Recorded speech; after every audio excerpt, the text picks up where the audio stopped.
McAfee Show. There'll be no rules for our guests, for us, for the things we can talk about. Yes, speaking his mind. I've never had a problem expressing my opinions or my thoughts or anything like that. While being relatable. I haven't had that manufactured fake-ass celebrity that a lot of people have whenever they go on those big networks. I've had a chance to really build my crew, build my following, build my audience. And ridiculous. What am I supposed to do? So I'm supposed to look at something that I can definitely afford and say, nah. Is that what I'm supposed to do? The Pat McAfee Show starts in 3, 2, 1. Good afternoon, beautiful people. It is Tuesday, April 6, 2021, years after zero, and we have a new college basketball national champion. Oh, yeah! Big shout out to the Baylor Bears down there.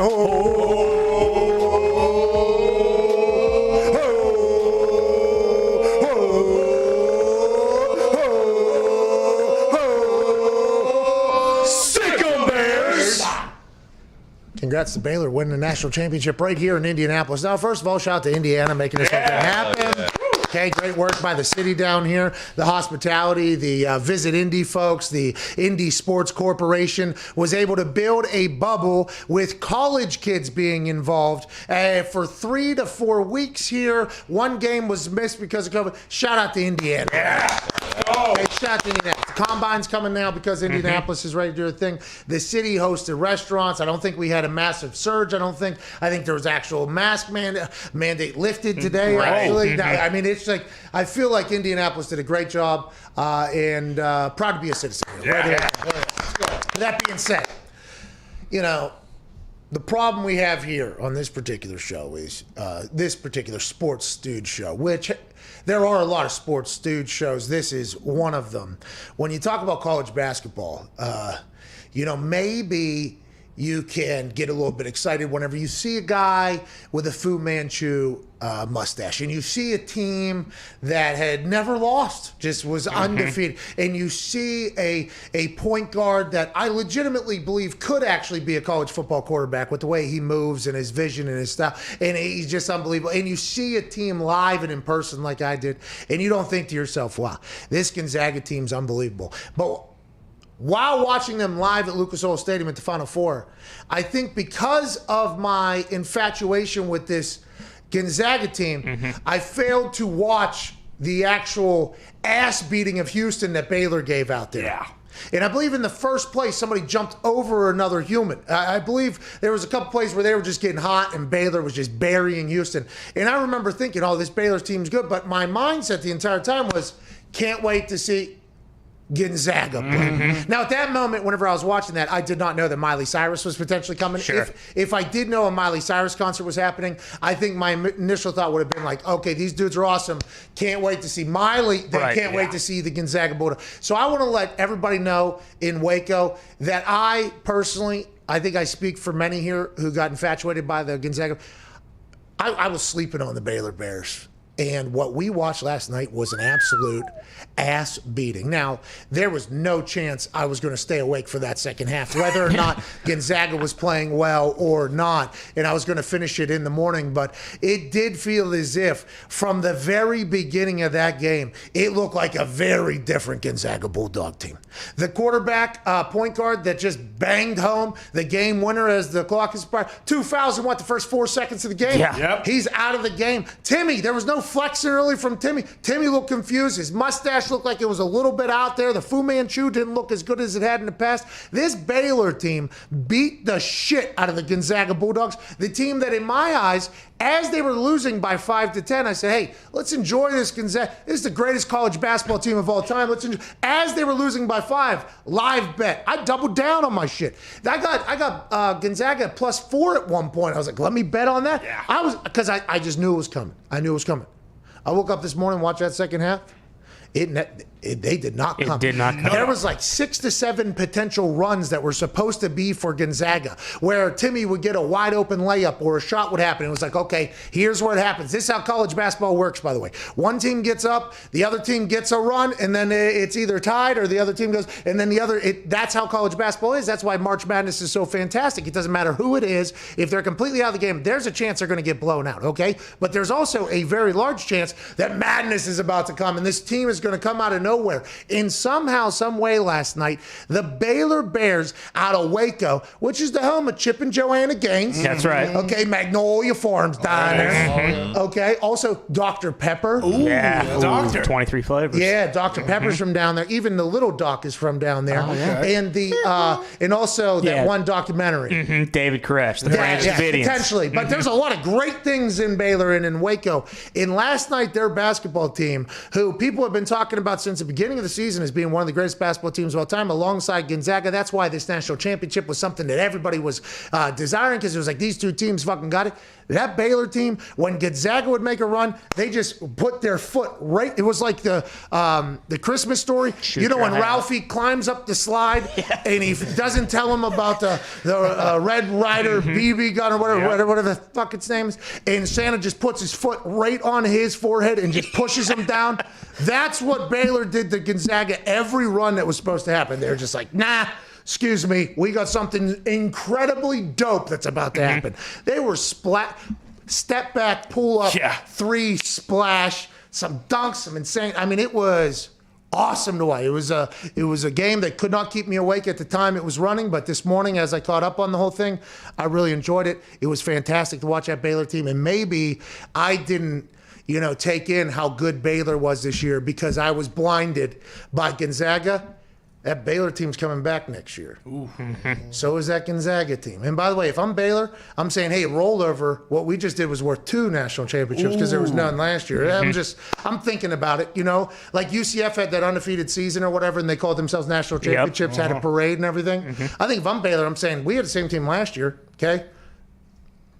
Roll over. Back to back. Basically, we're going back to back. Next year, we're looking for a three-peat. Okay, I just want to let you know, next year, we're looking for a three-peat at this point. Gonzaga's coming back. Good news for college basketball. We'll care only when March Madness happens, but it was a lot of fun. Gumpy, you predicted Baylor was going to win. You got paid because of that bet yesterday. I called you negative, said you were trying to bring me down, but what did you see from that Baylor team? Just a bunch of dogs out there, huh? So before COVID hit, Baylor looked like that the whole season. Then COVID hit, and they kind of had a patch where they went down. But against Houston, that's how they were playing all year before they had the COVID outbreak, and they just carried it over last night.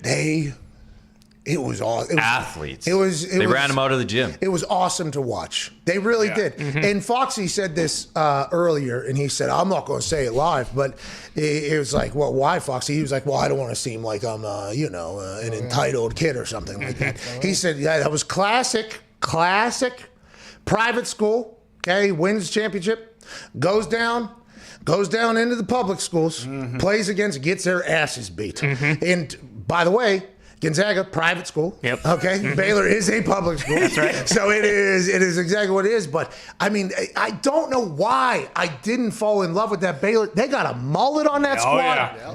They got with Thamba. It seemed like Thamba was able to take his arm and just shoot that thing out, swat a ball, and then bring it right back. The step back, I feel like I would have fallen in love with that team a long time ago. So I feel like I missed the boat. And a lot of people did, by the way. That's right. That's why Gonzaga was favored by 4.5 points in the national championship. And they never came fucking close. By the way, they were losing by 4.5 when the game started.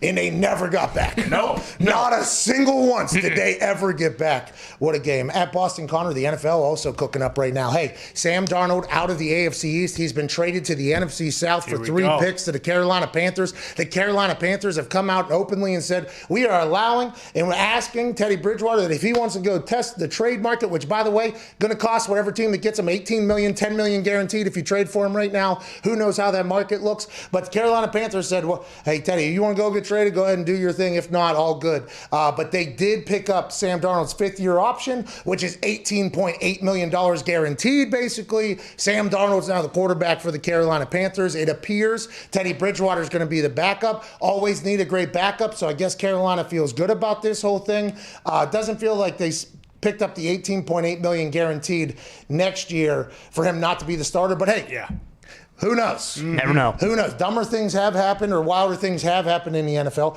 But if you look at that NFC South now, AFC East, much different picture, by the way. Oh, yeah. Zach Wilson's about to get dropped into New York City. Yeah. Who knows how that whole thing's going to turn out. But you look at the NFC South now, once had Drew Brees, Cam Newton, Matt Ryan. All three of those guys were in MVP conversations at some point. And obviously, down in Tampa, before Jameis, it was just kind of like, who knows? And then Jameis gets in there. He was the guy. Now Tom Brady's there. You look around, Jameis is now, or Taysom, but Jameis is, or Taysom, I guess, he $160 million deal. Yeah. He's in New Orleans. You go to Carolina, you got Sam Darnold, okay? Yikes. And you go to Atlanta, you got either Matt Ryan, or if they draft a quarterback at 4, which people are saying they're probably not going to, they're actually trying to trade out of the number 4 overall pick, I guess, is initial reports. And then you got Tom Brady still sitting there. Wild how the league is changing, but still staying the same if you do kind of view that thing. So Sam Darnold, Tom Brady about to battle it out again here in the NFC South. And sure. everything, what's that? Yeah, sure. They're going to battle it out, Pat. You don't think Sam Darnold's an upgrade over Teddy Bridgewater? I don't know if he's an upgrade over or over Teddy Bridgewater, but Brady's dog walking that entire division no matter what. It doesn't matter if Teddy Bridgewater's the MVP. They're still going to beat the shit out of the Carolina Panthers till Brady leaves. Well, that is something you have to look at immediately upon any decision is made in a division where the Super Bowl champs are. It's like, okay, is anybody going to be able to top the Super Bowl champs? Now, the Saints were able to do it in regular season, okay, but the Saints are about to be a vastly different team without Drew Brees playing quarterback. Now, we're not saying that's a bad, and they also had to cut 9 people or whatever because they had to get under their salary. So, I mean, they're going to be a very different team. But it doesn't feel like now, granted, we still got the draft ahead of us, okay, and who knows who's going to do what, and there might be some other moves made. It feels like the Buccaneers are watching everything going on, and they're pretty pumped up about what's, because there was a chance Carolina was trying to get Deshaun Watson, Russell Wilson allegedly, and this is just like the Chicago Bears fans who thought they were getting Russ Wilson, and then they got Andy Dalton. They're like, Carolina Panthers were in those conversations as well. I wonder how the Sam Darnold reception has been in Carolina, like both the team and the fans. That's kind of what we'll have to see. But that's a big move that comes out of nowhere with the Jets having no leverage and still being able to get 3 picks for that whole thing. At Ty Schmidt, the NFL is buzzing right now. You know what? I have an idea why. Hey, Aaron Rodgers fucking killed it last night. Knocked it out of the park. Knocked it out of the park. I am a Jeopardy watcher. A lot of people would not assume that I'm a Jeopardy watcher, okay? I do not get many answers right, but I try to remember a lot. It is a great place to pick up fun little factoids. Yeah, and also you get a chance to witness some of the quickest, most intelligent people we have walking this earth kind of operate. And there's also some real skill involved because the timing of the buzzer, James Holzhauer, taught us that is a big deal. So I like Jeopardy. I also like Wheel of Fortune. I'll watch them both. I've watched the other guest hosts, and aside from the executive producer, who I guess used to be the host of Science something. Aaron said it yesterday. He was very good. He had to fill in because somebody couldn't make it because of COVID. Aside from him, Aaron beat everybody by, 30 to 40x. Yeah. And he was better than the EP guy, probably 5 to 10x. Yeah. He fucking slaughtered it. And people, we obviously he's a good friend of the show. Yeah. Okay, we had him on yesterday, literally talked about it. So what? But he prepared for it. It was very obvious. He was smooth. Now, there are people calling for LeVar Burton, I believe, to get the Jeopardy host. By the way, I hope he gets a chance to do the guest host as well. I would like to see that whole thing. I assume he's going to be fantastic as a host because he's already hosted before. He has a great voice. And there's a whole thing happening. But we are not an anti-LeVar Burton show. No, I love Reading Rainbow. But I will say, after watching Aaron last night, I felt like watching it, I was like, okay, everybody else tried to make it their own. Everybody else was like, okay, I'll do the show, but I'll make it my own. I'll add these little things in there. Aaron, and I assume they were being told to make it your own, by the way. Yeah, okay? definitely. Make this your own. Aaron was like, nah, you know what? I'm not, okay? There's a blueprint to be the greatest fucking host of this show of all time. And they're saying he studied. But I'm getting text messages from people that work with Aaron, and they're sending me text messages like, hey, when we say he was dialed in for this, like he was notes and film and like everything. And he had an early Saturday Night Live skit on the Daily Double. He had he crushed it. There was no awkwardness. He said they had to reshoot a couple things. I don't know what those were, but what he said yesterday to us was, I would love to be the host of Jeopardy. Then with his performance immediately upon him saying, I would love to be the host of Jeopardy, we initially went, well, he's not saying that if he doesn't actually. If he bombed. Right. He's not saying. So I was like excited to watch it. After watching it, and then also listening to this, which this video clip is hailing from Shailene Woodley's Instagram Live by way of Aaron Rodgers' Instagram. There's a video where Aaron was asked by his missus, he described her on this show as, about potential Jeopardy in an Instagram Live. Are you going to get football to host Jeopardy? This is, are you going to quit football to host Jeopardy?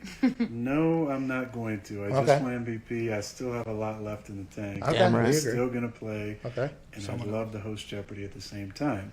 Jeopardy films 5 shows a day, 46 days a year. That's 230 episodes. Good math. And I work for 6 months out of the year. So the other 6 months, I would have time to probably film 46 days, I think. Don't you, Ben? Oh, yeah. Oh, yeah, for sure. Oh, hell yeah. 100%. Wow. Oh, yeah. You could do so much. That's done deal. Okay, so he's already done the math. That was on Instagram Live. It wasn't like a scripted Q&A session. No. That question came from somebody else. She actually, I think she might have misread it actually, so that was coming out. He had already done the math. He had already said, okay, 46 days, I can do... We need 46 days. What month? What we need a month and 16 days. I think I could do it. Well, normally it's a break time. Well, we can scatter that over 4 or 5 months. I only work for 6 months. If this motherfucker, okay, if he is NFL MVP, somehow can win a Super Bowl and host Jeopardy full time, I mean. Pretty good year. Give him his own hole. Give him his own hole out there. He fucking slaughtered it yesterday. I mean, like you said, he wouldn't do this if he didn't know. I mean, obviously these episodes are already in the can, so he's been like sitting on this, thinking about this for however many weeks since he's done it. Like, okay, I crushed this thing. How many days are there? Like, he definitely could do this.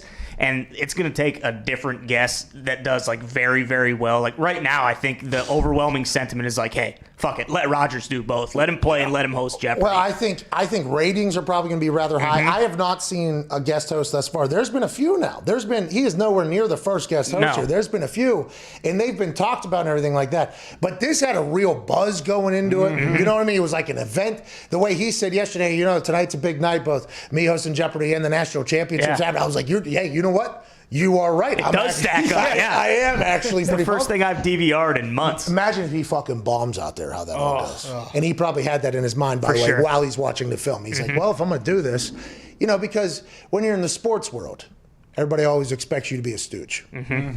Okay, Aaron has said this. He said, I don't want to do the celebrity Jeopardy. He said, I want to do like the actual Jeopardy one time. He didn't always say that, but he said that a couple times because he did the celebrity Jeopardy, and in the rehearsal round, Mr. Wonderful, I guess, was having a pretty good go about it, and then there was an astronaut. He was going against an astronaut, Mr. Wonderful from the Shark Tank, Kevin, and then it was Aaron, and I guess in the rehearsal round, Mr. Wonderful was doing well or whatever. These guys, that's a billionaire. They're a fucking astronaut. Yeah. Okay, and then Aaron Rodgers is sitting there, and he slaughters them. Slaughters them. And everybody's like, great, he's celebrity Jeopardy champion and everything. I feel like he views that as a slight. You know what I mean? He's like, well, I think, for me to get real respect, I think I would have to actually, that's a shame because there's no way he'll be able to do that once he becomes full-time host. He can't go on like a hose-hire run. Yeah, I think he's okay with just hosting the show for the next, 30, 35 years. Jeopardy's going to survive, by the way. No matter what. Jeopardy, even when all of the cords have been cut, when all of the movement has gone to streaming, Jeopardy will survive strictly because people are always intrigued by trivia. They dress trivia up in every single fashion that they can to create content, to create games, to create everything. It's how do we get trivia in a different world? It's just like conversations and interviews. Everybody's like, how do we dress up an interview to get people intrigued for something that has been happening for a long time? Trivia is that. Jeopardy's the staple of it. I believe the trivia community, people that are into trivia, which will always exist because it's something I think make people feel smarter, makes people feel good about themselves. And, learning is always a good thing as well. well. So I believe Jeopardy will always survive. And if you become the host of that show, I do believe it becomes like an institution almost. It's one of those shows where it'll become like a torch passing or almost. If he's there for 15, 20 years. He already lives out there in the off season. Yep. He's got that house out there. They can film the whole thing there. Yeah, exactly. I mean, it almost makes too much sense. Especially if we're getting moments like the Final Jeopardy. I mean, when that stuff's happening, it's like, you got to keep the guy up there. What was his... I guess they filmed this in January or whatever. Yeah. So it was still fresh on his mind or whatever. But whenever I first heard that, I thought that was just a shot at all field goals. And then I'll go, oh, shit, no. Like, literally, I was like, oh, no. Like, Aaron, by the way, was in quite a... well, it obviously wasn't mine. Just that, by the way, is run everywhere and talked about. Aaron Rodgers says on Jeopardy while hosting he disagrees with Matt LaFleur's decision or whatever. There was there's so many things I would assume that ran through that gorgeous comb over he had going in there. There's just so much going on. Who wanted to kick that field goal, says Guy. $0. He knew he was fucked, by the way. Yeah, I always like to see the how much they wager or whatever, because you have to do that pre-seeing the question. I love whenever people just I'll tell you what, any other fucking category. Here's a big old zero. I got nothing to wager here. That's why Holzhauer was the best, because he'd be up by like 20,000 and still wagering like 27,000 in Final Jeopardy. Like those kind of players are electric. They are. It's a fun game. I don't know if Aaron said it too, but he said he could see them writing before it actually pops up. Oh, really? So he was like, I looked away out of respect, like for that that reaction he had, basically. Oh, nice. You know what I learned just the other day watching Jeopardy? What's that? So the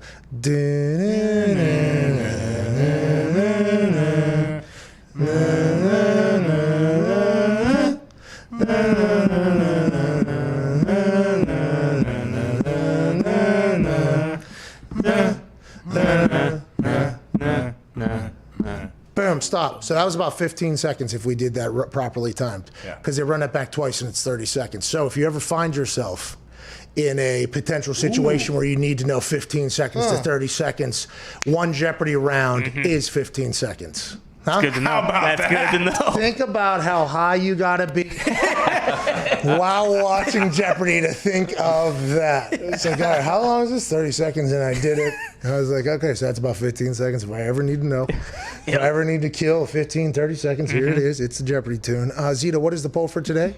Should Aaron Rodgers be the full-time host of Jeopardy? What is no? Question mark is 26%. What is yes? 74%. Wow. That's 15,000 votes already. Go ahead and shut it down already. People say make it happen. Let's get to a break. The Sanchez, Mark Sanchez, will join us on the other side. Friend of the show, cannot wait to chat with him. He was also on The Masked Singer one time as a little baby. That's right. He great conversation. We'll talk to him about Sam Darnold. Also talk to him everything happening in the NFL. Cannot wait to chat with him about draft prospects at the quarterback position. The Sanchez, Mark Sanchez, joins us next. Also, your phone calls to wrap up the first hour here. 1-888-MAD-DOG-6. We'll see you in about 4 minutes here on the Pat McAfee Show. Sirius XM Channel 82, Mad Dog Sports Radio.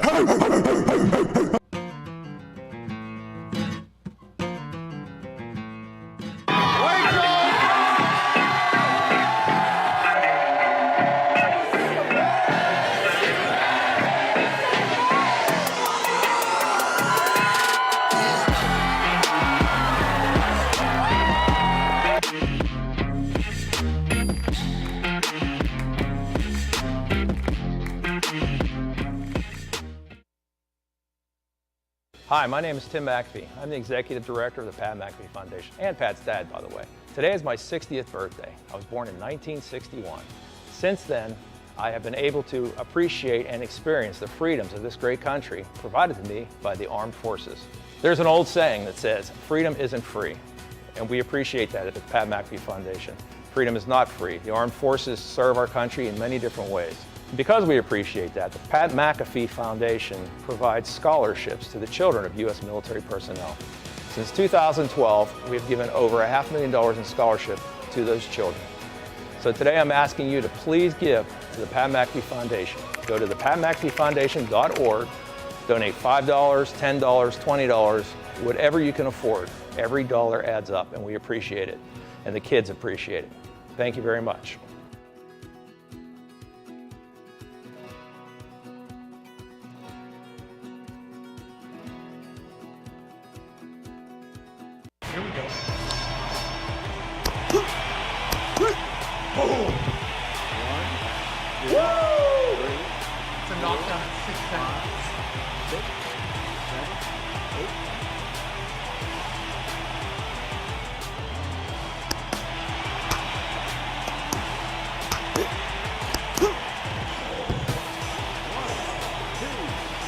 He might be dead. Come on. Come on.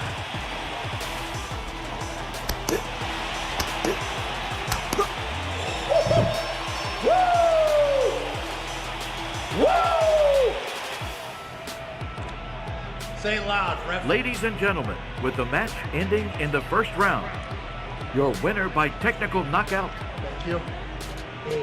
the red corner. Woo! Fuck you, buddy. You too. We did it. We did it. Yeah.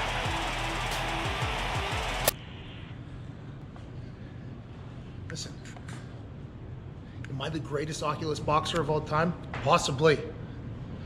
But getting punched in the actual face is much different than the fake shit. So I'll continue to go in here, battle against these jabrones, and keep it moving. I am tired though, even though it was quick.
This is the Pat McAfee Show on Sirius XM Mad Dog Sports Radio. We thank you for taking the time to seek out this small regional show that streams internationally. Here's Pat and the boys.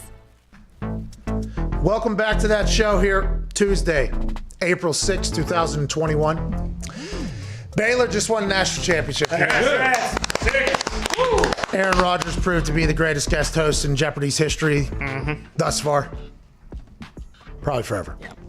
Sam Darnold got traded, though, to the Carolina Panthers yesterday out of nowhere. We knew a trade was inevitable just strictly because of the optics and how that whole situation would have to work. But it happening yesterday. 4-3 future picks was something I don't think any of us saw coming.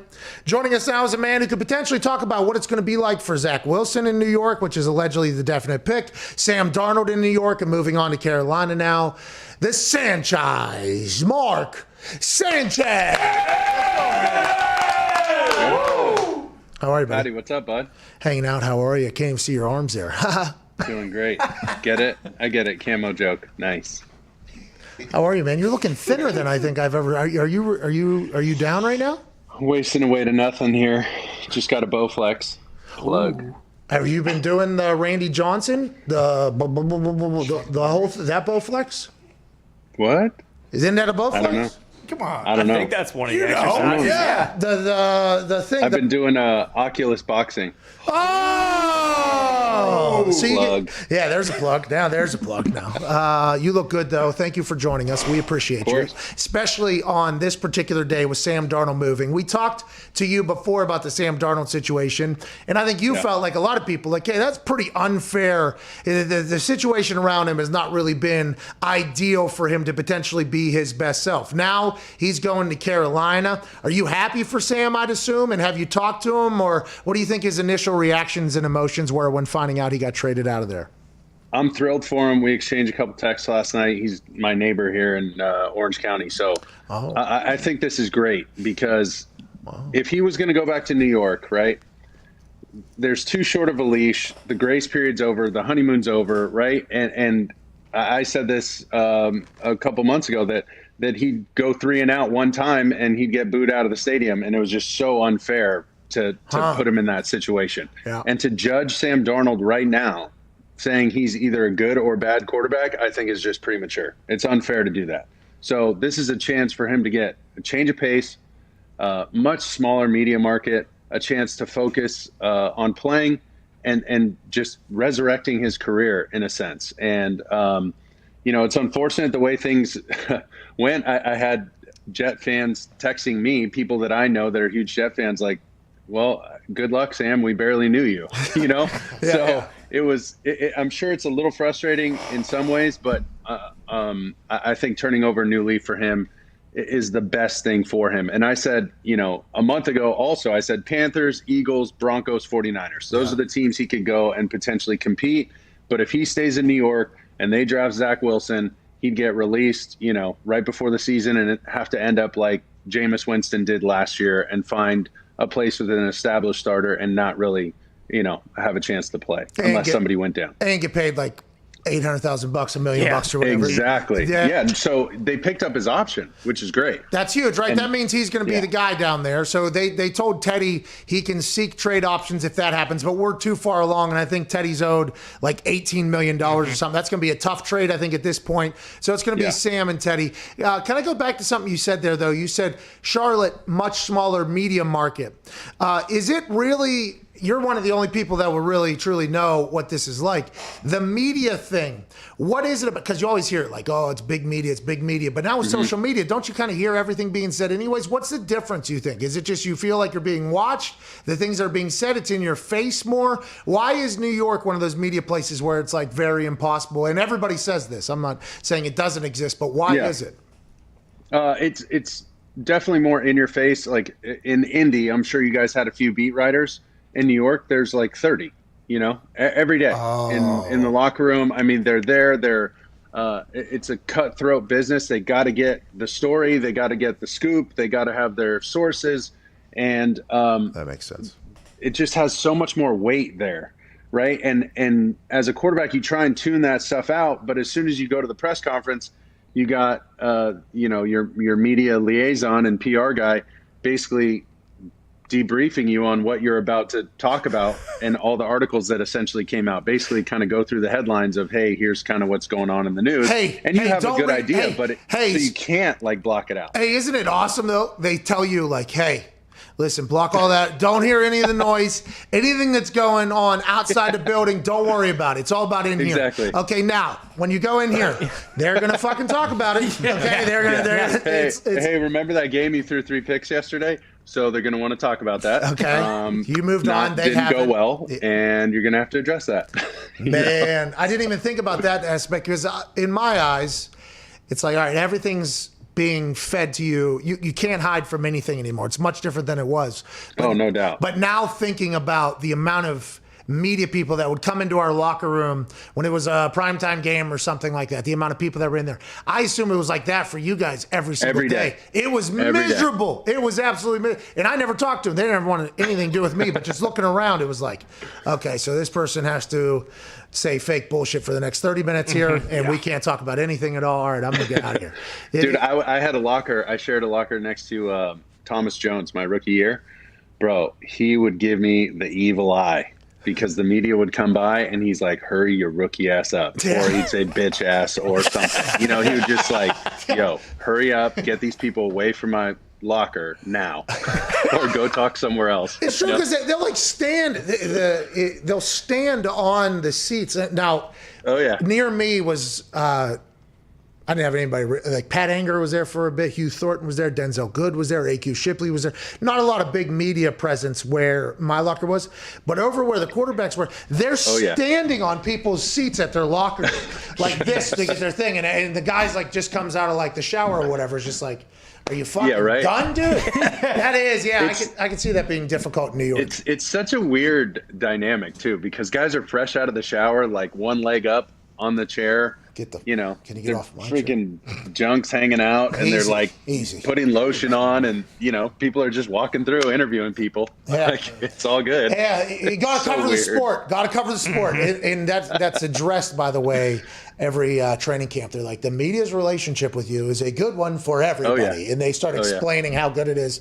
And then some guys are like, yeah, but can we not do it a little bit differently? That'd be great. But it's the NFL is the biggest on earth for a reason. Let's talk about some guys that are about to head into the NFL. It is alleged now at this point, Trevor Lawrence locked in at 1 to Jacksonville. Zach Wilson locked in number 2 overall to the Jets. Mac Jones, as of this morning, allegedly, Schefter reported that he would be very surprised if he doesn't see Mac Jones with the Niners. Let's assume Schefter has some connections there. So now it's going down to 4. Atlanta's allegedly potentially going to trade out of there. Who knows? But let's talk about those top 3 guys, and then the other 3 quarterbacks or 2 quarterbacks that are definitely going to go in the first round at this point. What are your thoughts on those guys? Why is it so hard for a quarterback to have a successful transition? We had a graphic we put up earlier. First round draft pick quarterbacks with their same team 10 years later. There's next to none of them at this point. Oh, yeah. Why is it so hard, and what are your thoughts on some of these guys that are coming out here? I mean, quickly, toughest position in all of sports, the most criticized, the most praised, and one of the toughest to evaluate, right? Because you can evaluate the physical aspect, you can evaluate their experience, the intelligence aspect, and then their personality. Those are like the 4 kind of buckets that you have to, evaluate and then see how that fits with your organization.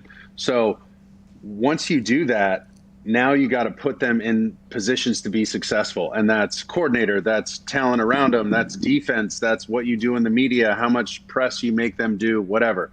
So it's such a crapshoot with all this stuff. I'm still blown away that Justin Fields isn't, really like the second guy. Yeah, hold on. I still think him and Trevor are like closer than people think. We're talking, I really think it's 2 plays in the Indiana game, 1 play against Northwestern, and 1 play against Clemson. That's 4, maybe 5 plays in 8 games this past year that have now made him like this, uncapable or incapable guy, and guy who can't play the position well and doesn't go through his progression. I think it's just bogus, and I think he's still one of the best. Mark, so this is how, by the way, Justin Fields has been a large part of our conversation, because I watch college football, especially last year, because of the game day experiences and having to know, but I'm not that invested, right? I'm an NFL fan. I'm not that invested in college football, but I kept up with it. Justin Fields was the guy, and by the way, and all the quarterback people, like the Elite 11 people, the quarterback guru people, they're like, hey, by the way, everybody loves Trevor Lawrence. The guy in Columbus, like, he's potentially the guy as well. And then all of a sudden, it literally came, I guess, after the Indiana game, questions started to come. Then the Big Ten championship game, I guess they continued to come or whatever. There was a couple plays there. But then it was like, it's college football. There's a lot of bad plays from a lot of guys. You can't just only look at those. And then it just started going. And then I asked Orlovsky why he thinks it's dropping. And then he says some people in decision-making roles tell him something, and he says it out there. And that starts an entire firestorm. And now I think I'm learning even more. Like, his coaches have come out and were like, no, love the guy. Teammates say they love the guy. Came back, and then the petition he had. Why is it, Mark? And were you a part of any of that type of bullshit when you were coming out, where there was like maybe some smoke and mirrors being said about you, that you thought they were potentially trying to disrupt your draft stock? I didn't experience a ton of that. The real knock on me was just lack of experience, right? Only playing for 1 year. 1 year starter was something that I dealt with coming out. But for Justin, so this guy, Dr. Goldman, he's a sports psychologist. I talked to him yesterday. He has some interesting information on how he evaluates players, all players from all different sports, okay?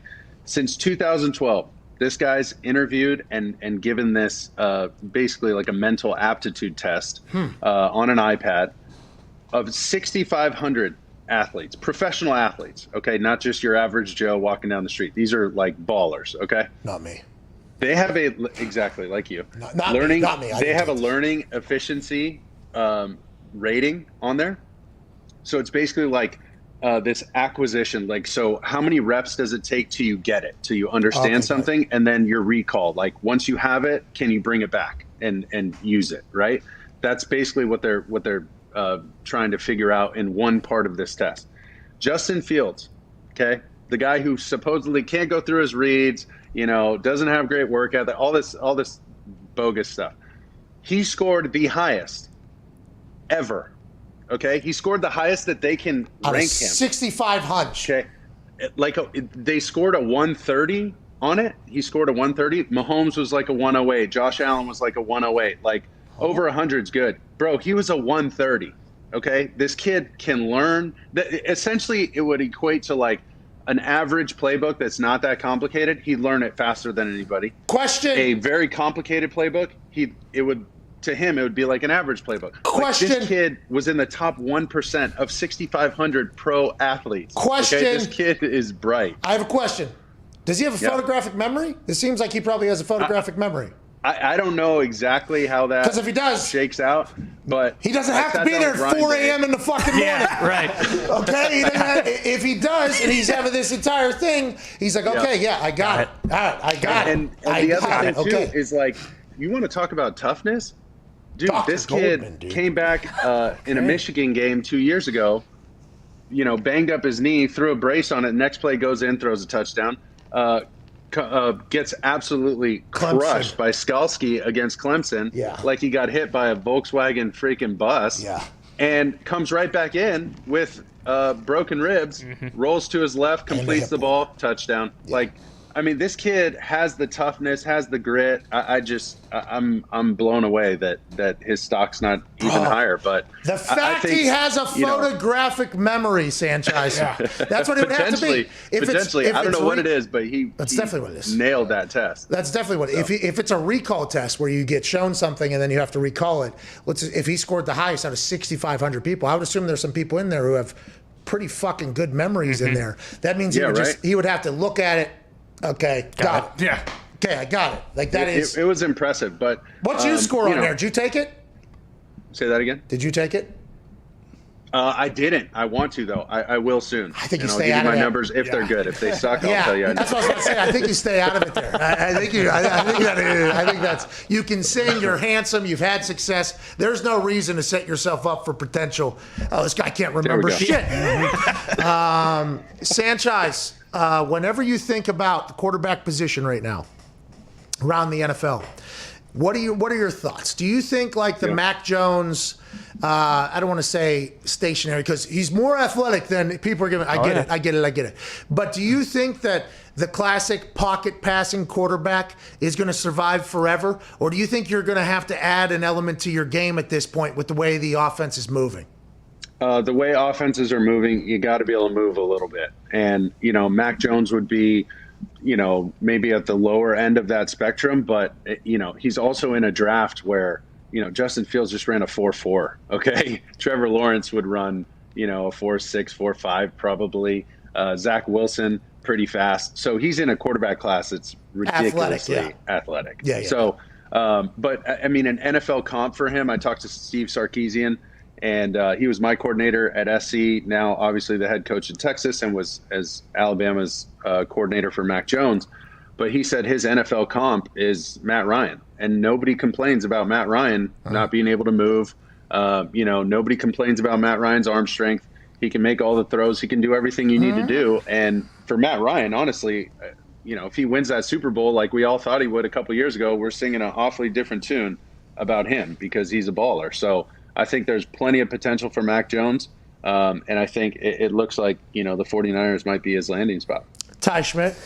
Sanchez, going back to the Jets, you mentioned last time you were on here that you didn't think they really did enough for Sam Darnold. Obviously, it's early and they have a lot of draft capital, but do you see the situation with Zach Wilson being any different? Like, are they going to set him up for success? You would hope so. I think the most important thing there is who they acquire. Like, they got a hit on these draft picks coming up. Right, because it's not going to be a free agency thing. It's about draft picks. They have the capital. They didn't have to give up, or they got a little bit for Sam, and they've got to nail these picks. And in 2 years, we'll know. We'll really know of how well, Joe Douglas does, because these guys are going to have to play early. They're going to have to make plays for Zach, and they're going to have to build this thing around him. And it looks like, they have all the pieces in line. Now they got to nail this draft and next year's draft. So you like Zach? But it's a total crapshoot. You know what's interesting about Zach? I love watching him. Okay. I think he thrives in chaos, meaning when the pocket starts to close down, like that's when he comes alive. Okay. He's not your typical, 5 steps, hitch, rhythmic kind of guy. He likes to throw off platform. He in some ways, I feel like maybe a little too much when you might not need it and the pocket's clean. Like, I don't need you to do anything special. Just, give me the routine ground ball and throw it to first base and we're good. Call it an inning. Yeah, just keep the beat, dude. He's so special, right? And that's the thing when you look at these guys this year, like it's like a singer, it's like an actor, right? You hand them a sheet of music. A lot of people can sing it and a lot of people make it sound good. But there are very few, a handful of people that can take that script or take that sheet of music and make it sound special. It comes alive. It's the same notes, the same key, all that stuff, but they do something. The John Legends, people like that just make something come alive. Zach Wilson. Loves all you. Yes. So Zach Wilson has some of that. I think Justin Fields has some of that, where these plays break down and they just come alive. And it's the same play that everybody runs, right? It's shallow cross, it's mesh, it's 4 verticals, whatever. And these guys do something that make you pause the film and go, wow, that was really special. So I think Zach definitely has that. And he has that like riverboat gambler kind of like, I love that. Yeah. I think he's like Brett Favre-ish. The underhand throw. He's the kind of guy who will complete like a left-handed pass at some point in his career. He might throw one around his back to the fullback. Like he's that kind of guy. And it is so fun to watch. But for a coordinator, you just have to know what you're signing up for, right? Like as soon as that ball snapped, you might not know exactly where it's going, but good chance it's going to the right spot. Wow. That was really special out of you, Mark Sanchez. Thank you, man. That was a really good answer. We appreciate you so much. Appreciate you guys. It's fun. Can I show you the photo that Zito used for the graphic? We didn't even put it up today. What? There was the photo that Zito used for the graphic for today. Look at this photo of you, just so you can kind of. There was a Jets one. I saw a a Washington franchise. Bro. My bad. Dude, I'm about to freaking get. Oh, yikes! That was from the Kentucky Derby. That was a good photo. Hey, 3-piece down there in Kentucky. Okay. It was probably hot as hell, huh? It's okay. It's okay. You Hair's real tight. Hair's tight. Yeah, you do have like the Mad Men. You know what I mean? Like they just got done selling advertising in the city. You know what I mean? Give me a smoke, dude. That's salesman Mark right there. Do you wear hats down there? When you go down and do the Kentucky Derby, I assume, Jets quarterback, last successful USC stuff. I mean, you probably you go up there where Aaron, Tom Brady, and the boys are. How do you do Kentucky Derby? I did it in the infield one time. It was I get to a good spot so I could see the races, and then I shine those guys' shoes. All right, Sanchez. No, but that year I had a cane, and inside the cane you could screw off the top, and there was this long flask, the length of the cane. The cane's in the photo. Like glass flask. It was awesome. So my buddy put like this special bourbon in there for us. It was it was a blast. Man, just housing canes, dude. Great photo. Ladies and gentlemen, Mark Sanchez. Thank you, Mark. Appreciate it, guys. Host the Fourth and Thank you. Yeah, no problem. Host the Fourth and Forever podcast, a great podcast. That was a good conversation there about all things happening in the world. Zach Wilson, he said. Yeah. Not really 5-hitch guy, but when he gets out of that pocket and pressure comes on, he comes alive, he said. Special talent. That's good for New York. The highlights that could potentially come from that thing. For sure. Can you imagine him throwing one behind his back for like a pick six, though? What they would be saying. What they would be saying. Why do you got to go that negative? Well, I'm just thinking. What could go wrong with the Jets? Behind the back-to-back pick sixes or something. Yeah. That'd be awesome. Especially if Fields drops, and then Fields, he's got a 130 on the Goldman test, and Fields goes out there and crushes. Then what Then how does New York? Yeah, this look? is like the Herbert after Tua thing. Yeah. Just 1 year removed from it. Yeah, because there's a lot of conversation right now. Because the Herbert thing was small town, can't handle it. He doesn't seem to have any of the leadership, can't control a huddle, doesn't have the moxie. People forget that was what was happening a year ago. Now, Tua was too injured, too fragile, but Herbert was dropped below Tua at the beginning of that whole thing because he couldn't be a leader in that whole thing. Every year there's something that's just complete bullshit. 130 on that test? Yeah. He's got to have photographic memory.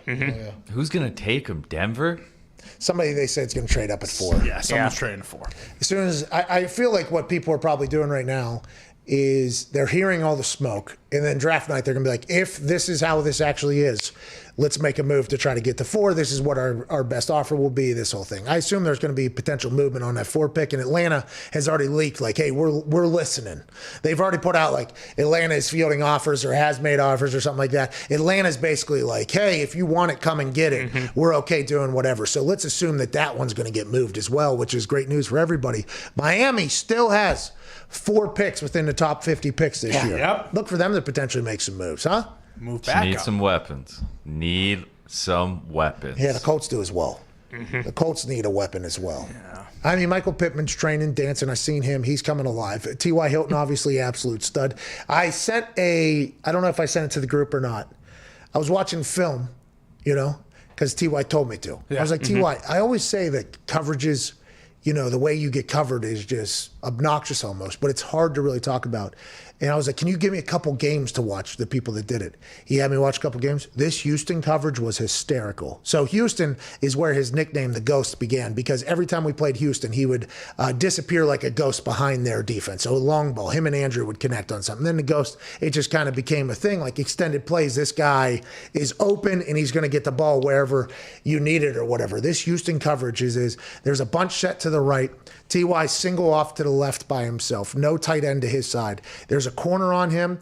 There's a safety over top, and then the other safety is shifted over to the close hash, and they are all staring at him. There's 3 other wide receivers on the other side, and I was just like, and I screenshotted it, and I sent it to him, and I was like, is this what you were referring to? And he was like, yeah, what the fuck is that? I said, I have no idea. I have no idea what it is.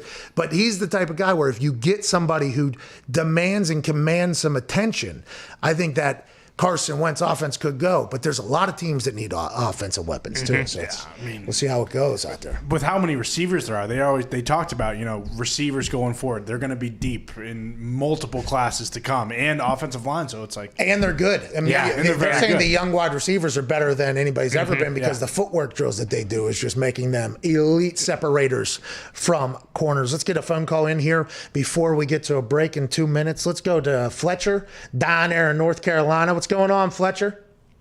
Hey, Pat, what's poppin', boys? Is it Felcher or Fletcher? Hey, it's Fletcher, Pat. He spelled it Felcher. I went with Fletcher. Yeah. But then as I was saying Fletcher, I thought to myself, what if his name actually is Felcher? Happy to hear I was correct, even though I had never talked to you before, ever. What do you want to talk about, Fletcher? Yes, sir, Pat. First-time caller, but been listening to you for about a year and a half now. You'll get sick of us soon. We appreciate you, though. What do you want to talk about, man?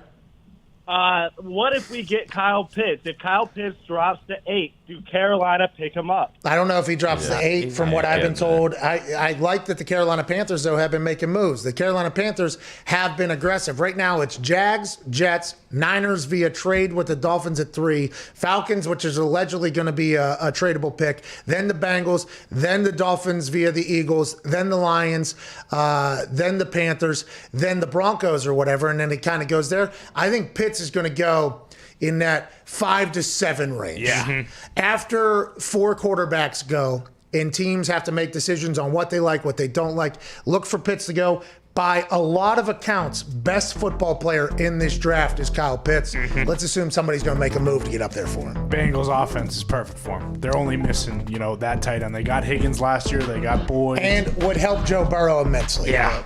Also might want to get an O-line down there. Well, that's what you get the ball to Kyle Pitts quick. You know what I mean? Let's get out of here.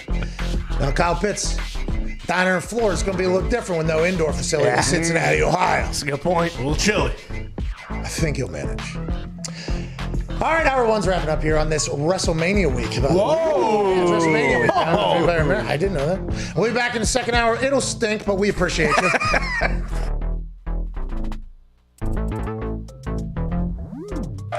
Hello and welcome to Office Championship Wrestling live in Indianapolis, Indiana. Tonight we have a straight to hell match in which the Devil will battle against our Office wrestler, Dylan Boston.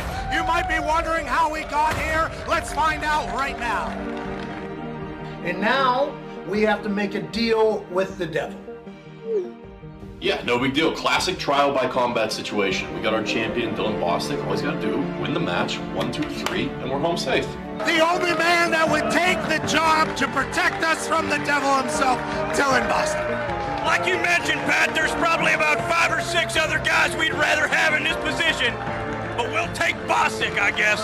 Not only are all of our souls on the line, the Office Championship Wrestling Championship, presented by Natural Light, is also on the line. Jesus, the Devil's trying to put Bostic right to hell! I do not want to go to hell! No! Don't do it! Good God, no! Come on, Bostic, Pat! Oh, no! Oh, my... I'll see you in hell, Pat. The goddamn Easter Bunny's out here! What the hell's he doing here? The Easter Bunny is obviously here to help Dylan Bostic. Wait a minute. No! No! The Easter Bunny's been on the Devil's side this whole time. Jesus Christ! Jesus Christ! What the hell's Jesus Christ doing here? The power of Christ is compelling Dylan Bostic. Look at this, Pat!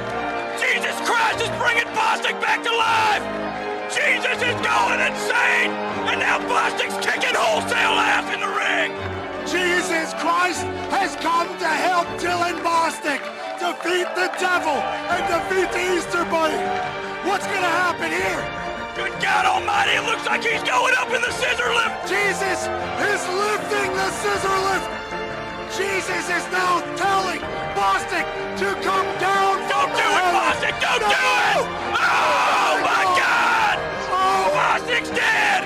He's dead! You can't tell from home, but that scissor lift is about 8 stories up, Pat! 80 feet in the air!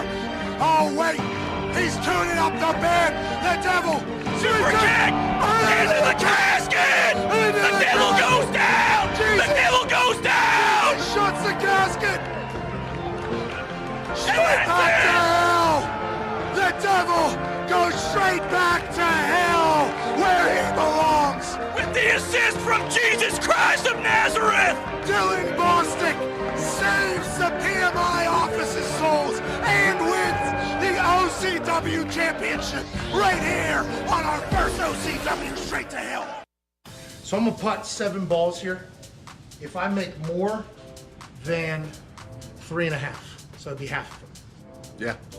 Evan Fox will give away a fucking Scotty Cameron player. Ain't that right? Yeah, ain't that right? Yeah, sure. Yeah. I think this is tough. I think this is tough. I'll give away, but if you don't, you have to give away a player. No. Yeah, if you don't. This is training. All right, let's see. I'll give away Scotty Cameron. Under 3.5, I give away Scotty Cameron. Over 3.5, you give away Scotty. All right, fair. I do like the fact that you did not know you're probably going to have to give away Scotty Cameron as this thing is beginning, but I'm pumped up right here. Yeah, it kind of goes that way. Bryson DeChambeau.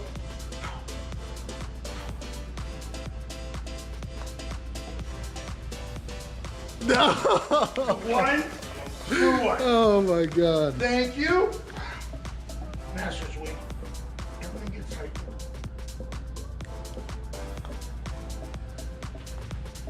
No way. Oh yeah. No. Oh yeah. Come on. Let's go, dude.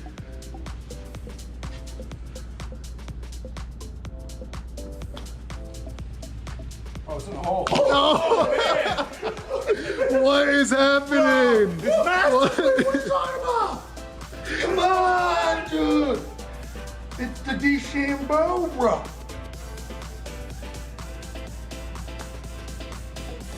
Come out. Are you kidding me? Okay, all right, thank you. So you already know Scotty Cameron. I owe Scotty Cameron. Let's. If you make the rest of these, let's add $500 on top of it. Really? 500.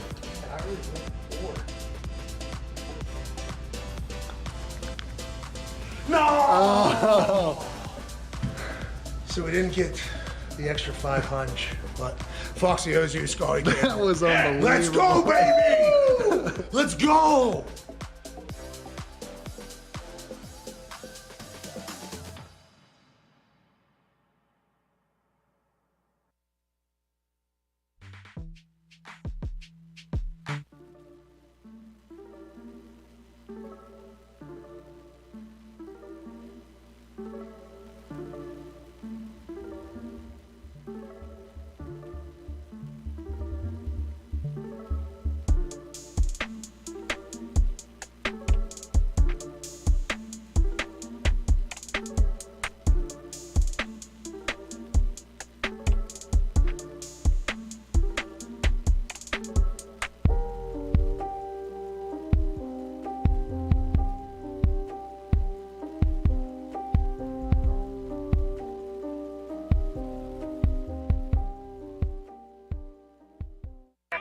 The Pat McAfee Show. There'll be no rules for our guests, for us, for the things we can talk about.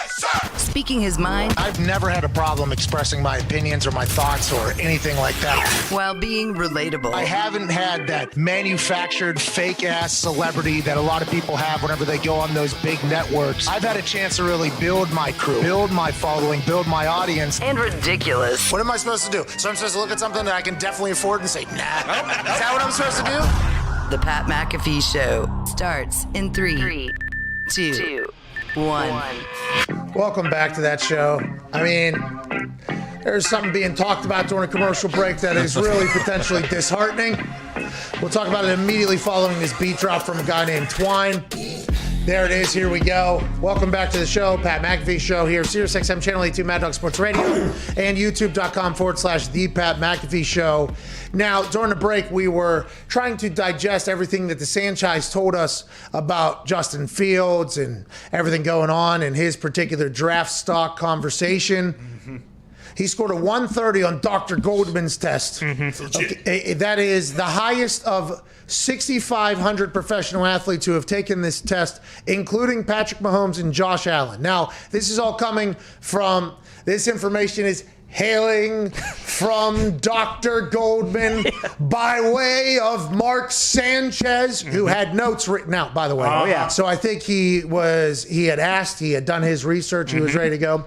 Patrick Mahomes, Josh Allen, about a 108. Above 100, very good in this test. Justin Fields took this test, was the highest out of everybody in this particular section of the test, scored a 130 on the recall in learning part of the test. So that's the highest of all time, highest score of all time. So now you have to think to yourself, how did we not know that information? How is that information not public? And how is all this shit coming about then? And it's hard not to just think, especially after somebody from Boston who's a diehard New England Patriot fan, who's wearing a shirt, actually, that depicts the guy as the villain, which is the head coach, the greatest head coach of all time, on his shirt. What if this is Bill Belichick stirring up his bullshit to go get Justin Fields, and he's like, can you believe it? They're all just buying it. Yeah. He stinks. What if Bill Belichick and the Patriots powers that be are potentially playing a little bit of poker here in trying to put out some things about Justin Fields to make him fall down in other people's eyes, and then wham, they trade up to 4, get Justin Fields locked in. How you doing? Keep it moving. They've already allegedly shopped Stephon Gilmore. Allegedly, N'Keal Harry has also been on the shopping block. Yep. They have all their picks still. You could potentially trade that down to Atlanta. Atlanta gets better immediately with Arthur Smith, who kept Matt Ryan and Julio Jones. So it means they're trying to win right now. It's not like, hey, we're not doing a full rebuild here, even though we got a new head. What if this is Belichick trying to do this? By the way, we don't know. This is all speculation. Yes. But there has to be a reason why somebody is leaking information that appears to be negative about Justin Fields potentially. So the narrative changes on him, which has always been, he's the guy. He's the guy. Then it all started changing through these narratives that are going on. What if it's all, and I'm not saying definitely Bill Belichick, but what if it is somebody doing that in the OG of doing something you would think like this? would be old Bill up there. With the comp picks that the Patriots have, it'd be pretty easy to move, and like the players you just said, not to mention Justin Fields, an alumni of Cam Newton's flag football team. They're close. Fields is a vegan. Cam Newton's a vegan. Let's bring the vegans in. Let's learn this offense, and let's go win another Super Bowl. And by the way, here's how the day-to-day works as a quarterback in the NFL. Yes. Even though it only takes you a matter of seconds to learn everything, the rest of the team has to see that you're here. That is just, it comes with the job. This is just what it is. You're an NFL quarterback. You're the leader of a company. They have to see that you are present. They have to see that you are working. They have to see this whole thing. Now, you haven't had to do that because of your photographic memory and you're in shape and everything like that. But Cam doing that, and by the way, we're not sure that is not how he is, by the way. We have no idea. That's killing the narrative that was allegedly leaked. That is completely bullshit. But Cam Newton has been the perfect pro, is what Bill Belichick said. Yeah. All of his teammates said. This is a guy who lifts every room he walks into. Now, does Cam want to potentially be in that role? Who knows? But Cam Newton would be the perfect human being for any quarterback to learn under. He's been there, done that with everything on the field, off the field. It could be, a match made in heaven. And if Bill Belichick does do this on draft night, everybody's going to be, of course. That's what everybody's going to say. Of course Bill Belichick did this. Yeah, we'll see how the reaction to what Sanchez said, because if it does kind of get suppressed a little bit, then it would make sense that it's just, or someone who, Bill or whoever's at, 7 or 8, to just waiting and lay to get Fields to fall down. It makes too much sense. If he does trade up, if it is the Patriots who go to 4, do you think Shanahan and the Niners okay, hold on. We were going to take Jones, but they just moved up.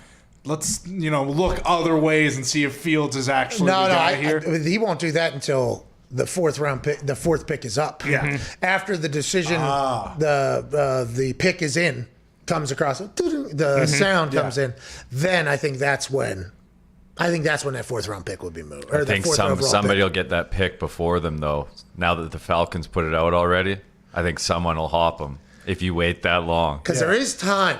Yeah. There is real time. But then, it's awesome. The Broncos, the Bears, those are and the Patriots were the 3 teams Vanderfield was talking about earlier as possibly getting on the phone. Let's just keep going on the fact that Bill Belichick has been all the way in on Justin Fields this entire time. Yeah. He has to go to Mac Jones' pro day to make it at least people appear that he likes Mac Jones. Yes. Justin Fields' pro day, same day, but they're saying Justin Fields said, I'll have another pro day if it has to happen. The Patriots will be at that. What if he is? This is all just one big He's the game. ultimate puppeteer. What puppeteer or poker player, I believe. But but potentially pulling the strings. You hear Mac Jones is, a Tom Brady-esque. People are talking about. He's literally the guy. The Niners passed on Brady during that draft. And really, Bill's sitting at home with his dog Nike, watching all of this, just like, all right, what else do we have to do? We have to make him think that. It just went there Justin to Fields troll. is terrible. Yeah. We got to make him think he's now the 5th best quarterback in this entire thing. Because he was number 2 at Ohio State. Unbelievable at the football. Yeah. And then all of a sudden, out of nowhere, it just starts falling. It's like, who's doing it? Who would do it? Bill.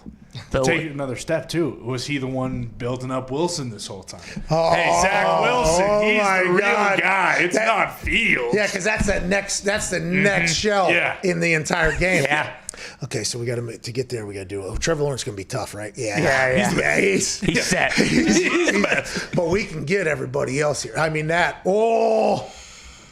if that's what's happening, by the way, behind the scenes, and although we can make up these potential situations, because I do believe there are some stories that have come out that make you believe that this is potential, nonfiction here, what we're talking about. But man, what a good movie this would be if this was all happening. A TV series, by the way, just what you think Bill Belichick would do in a situation. It'd be a great series. Yeah, and all those contracts that got signed for the next few years, you get, a rookie QB contract, then it gives you even more room, 2 or 3 years down the road to build the team even more. Hey, Hunter, they don't think we can pay you because we just paid John and everybody else. Wait until you fucking see what we're about. What you need to do is just not listen to any of the noise about Justin Fields. They're going to say he's really bad. We're telling them to say that they're really bad.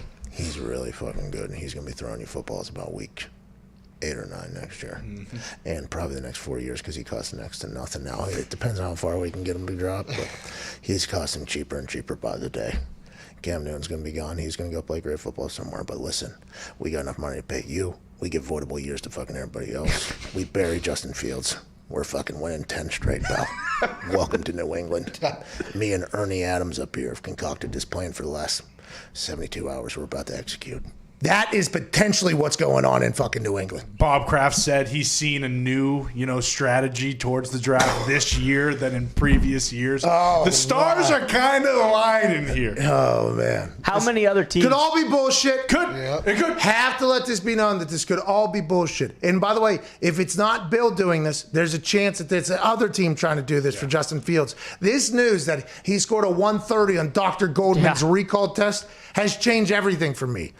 Literally everything for me. And by the way, I guess I should have watched more film or whatever, but in my eyes, okay, he's number 2 guy just because everybody that I've ever heard talk about anything that I respected speaking was like, okay, he's number 2 guy. Then all of a sudden he starts dropping or whatever. I'm like, well, these people I guess must be watching different film and seeing things.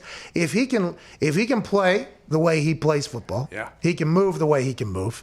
He's running 4.4s. I assume he could have ran faster. He seemed like he stumbled in there a little bit. Probably could have ran a 4.3. And his recall is like that. You know why Aaron Rodgers is so fucking good? Aaron Rodgers, obviously because he can throw the ball incredibly well, he can see a defense, and then he can go, oh, this was a defense I saw 10 years ago. Yeah. This was something I saw 10. His recall in the moment, in the play. The quarterbacks that dissect the entire defense. And I got a chance to kind of witness that in 2 different fashions.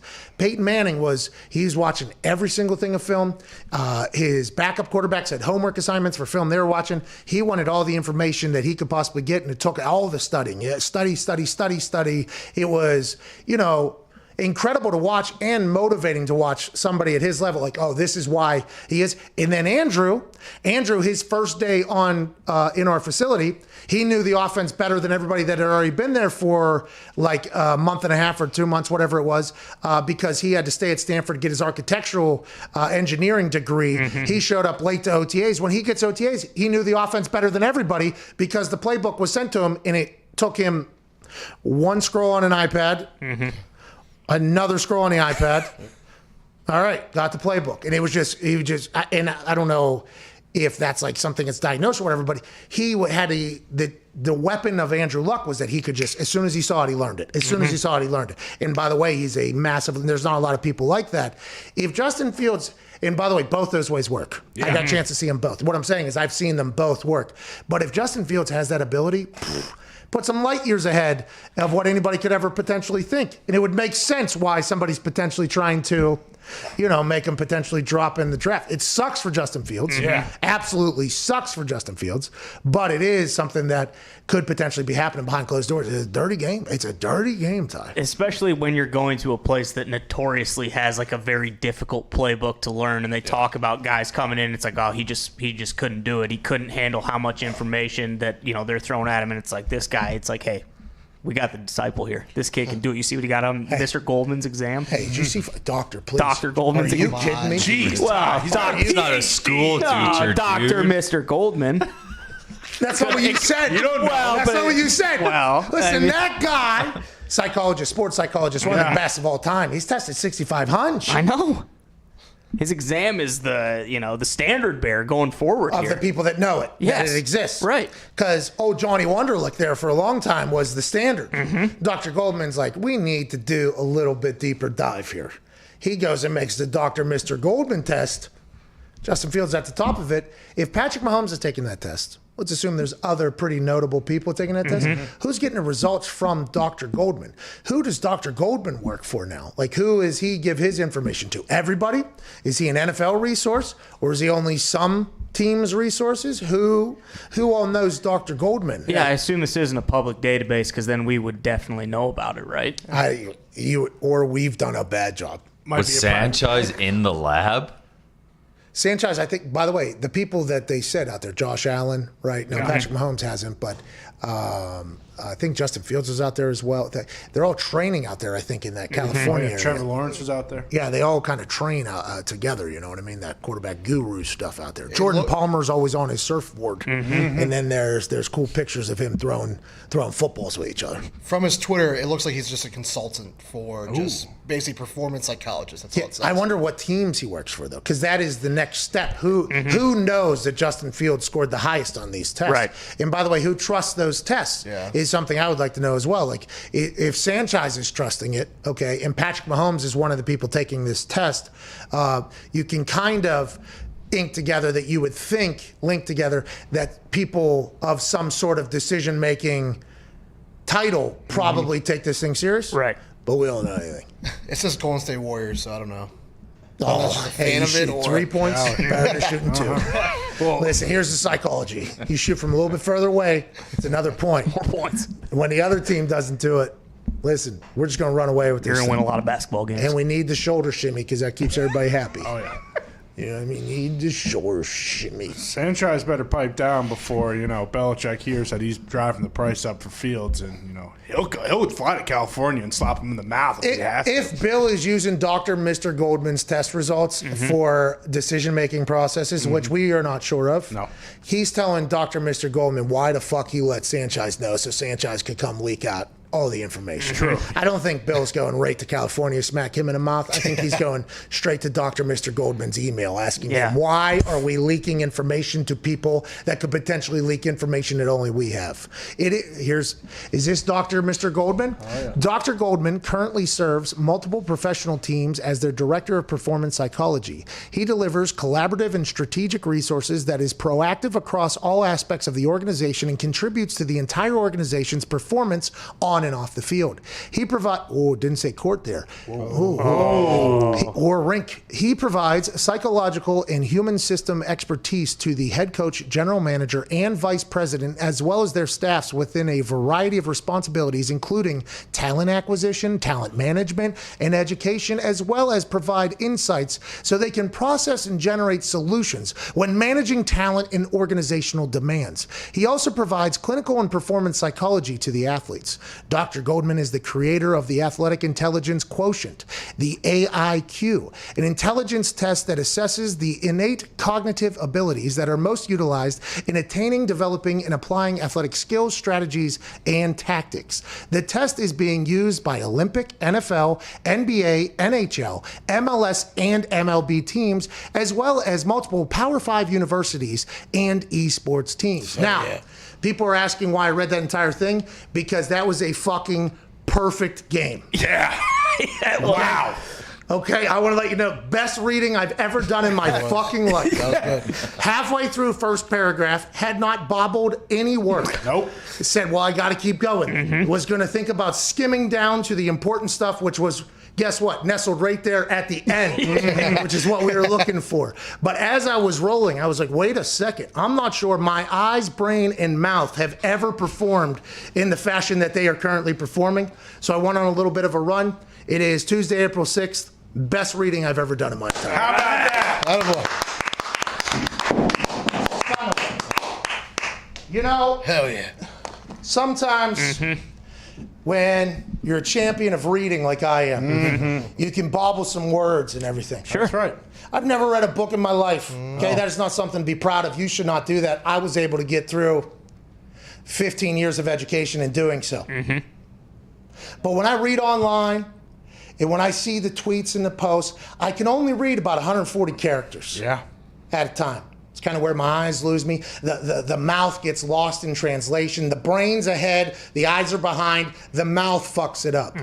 Right there, Tuesday, April 6th, that's probably the first time I've gone that far with everybody working together in the brain. Complete unison. I'm pretty fucking pumped about it. Right. All right, let's move on. Would make sense. Still a champion. Still a champion. From reading that the Patriots asked to get that test done, and that's why we didn't hear about it too, by the way. Private consulting here. Exactly. This is private information here that was just made very public. He's working for a lot of people. Dr. Goldman is the standard, it sounds like, in performance psychology. Some esports teams are even getting involved. How we get these guys to win these and girls these $1 million? He served as the performance psychologist for the Golden State Warriors. That's in the NBA. Oh, my God. Oh, no. Oh, here we go. Appears this is going out the window. Bro, we just spent 20 minutes on this. It all potentially is debunked at the number 2 bullet point. He served as the clinical and sports psychologist for the Detroit Lions. Wow. Zito with a heavy laugh there in the NFC North rivalry that will not die. The Detroit Lions are basically dead at this point. Dr. Goldman. You're fired, Scott. Could he potentially hire Motor City Dan Campbell? To be fair, Stafford has been unbelievable and a Warrior. So and he was the number 1 overall pick, but I don't know if Dr. Goldman had the GIQ. The AIQ. I don't know if he had the AIQ whenever Stafford was drafted. So this makes me wonder if he did do and utilize his PhD there, Doc, with the Lions ownership to hire Motor City Dan Campbell. Okay, maybe we buy it. Okay. They said 2014 was the first time they used the AIQ. Oh no! No. I also believe the Washington Wizards have stunk for quite some time. No! Is that another bullet point? Yeah. The Dolphins, the Wizards. He's good friends with Adam Gase. University of Michigan. Is that football? Is that basketball? Basketball is really the University of Arizona and St. Louis University. Over 20 years working with elite. Now, this is where we need to hammer home here. Over 20 years working with elite teams, coaches, and athletes, including professional athletes from all 5 U.S. major leagues. Okay. All 5 of them. You know what we're talking about. Oh, yeah. Football, basketball, hockey, baseball, that other one. Soccer. Okay, yeah, Major League Soccer. Olympic gold medal winners. Woo! Gold medal, Phelps. Hey, congrats to Dr. Goldman winning the gold medal. World record holders, MVPs from every major sport. Okay, Patrick Mahomes is the NFL one. Damn. Remember? But every single sport, MVP of the NBA. So he had Steph. Kevin Durant. Giannis. Okay, world record holders, Olympic gold medalists, NCAA Final Four basketball teams, including a number 1 ranked team. They were ranked number 1 at a time. Michigan. Oh yeah. Got to update the thing as soon as that happens. Nobody thought they were gonna be number 1. All of a sudden, boom, out of nowhere. He's like, I was talking to them. I was up there doing my shit. He's one of the first embedded sports psychologists in the NCAA. Okay. Co-authored the mental health best practices and guidelines for the NCAA. Co-authored a lot of books. All right. So clinical psychology, emotional stress, depression. This guy. He's got 2 PhDs, this guy. I mean, okay, Dr. Goldman has been around the block. Yeah. Let's not hold the Detroit Lions organization against Dr. Goldman. No. Let's not hold the Washington Wizards organization against Dr. Goldman. Let's not hold the Miami Dolphins organization against Dr. Goldman, okay? Let's get the gold medal winners. Let's talk about that a little bit. Let's talk about the MVPs, the number 1 ranked teams. That's who's giving out this test. So it looks like everyone, basically in all of professional sports, does still live by the AIQ, though. Okay, good. So the Goldman standard is something that is real. Let's get some phone calls, shall we? Let's go to Chase in Seattle. What's going on, Chase? You living by the Goldman standard, dude? All right, Chase. All right, good chat with you, Chase. That was a good call over in Seattle. Hope everything's okay, Chase. You're back. Chase is back. Guess who's back? It's not because it's James. It's not Chase. James. Well, to be clear, you are yelling it in a fashion. It sounds like you're barking. It did sound like Chase there while you said James. Now, Mitt is noted phone stooge, so he could have got that wrong. But I think maybe it was on our end from a clarity. Say, James, what do you want to talk about? Oh, hey, if the Niners draft Mac Jones over Justin Fields, it'll be the dumbest mistake they ever made. Oh, wow. Ever, by the way. They got kicked out of their stadium last year. The dumbest decision they have ever made will be if they draft Mac Jones over Justin Fields. By the way, we'll find that out. Time will tell us if Chase/James was right on this entire thing. This is, you get an immediate comp.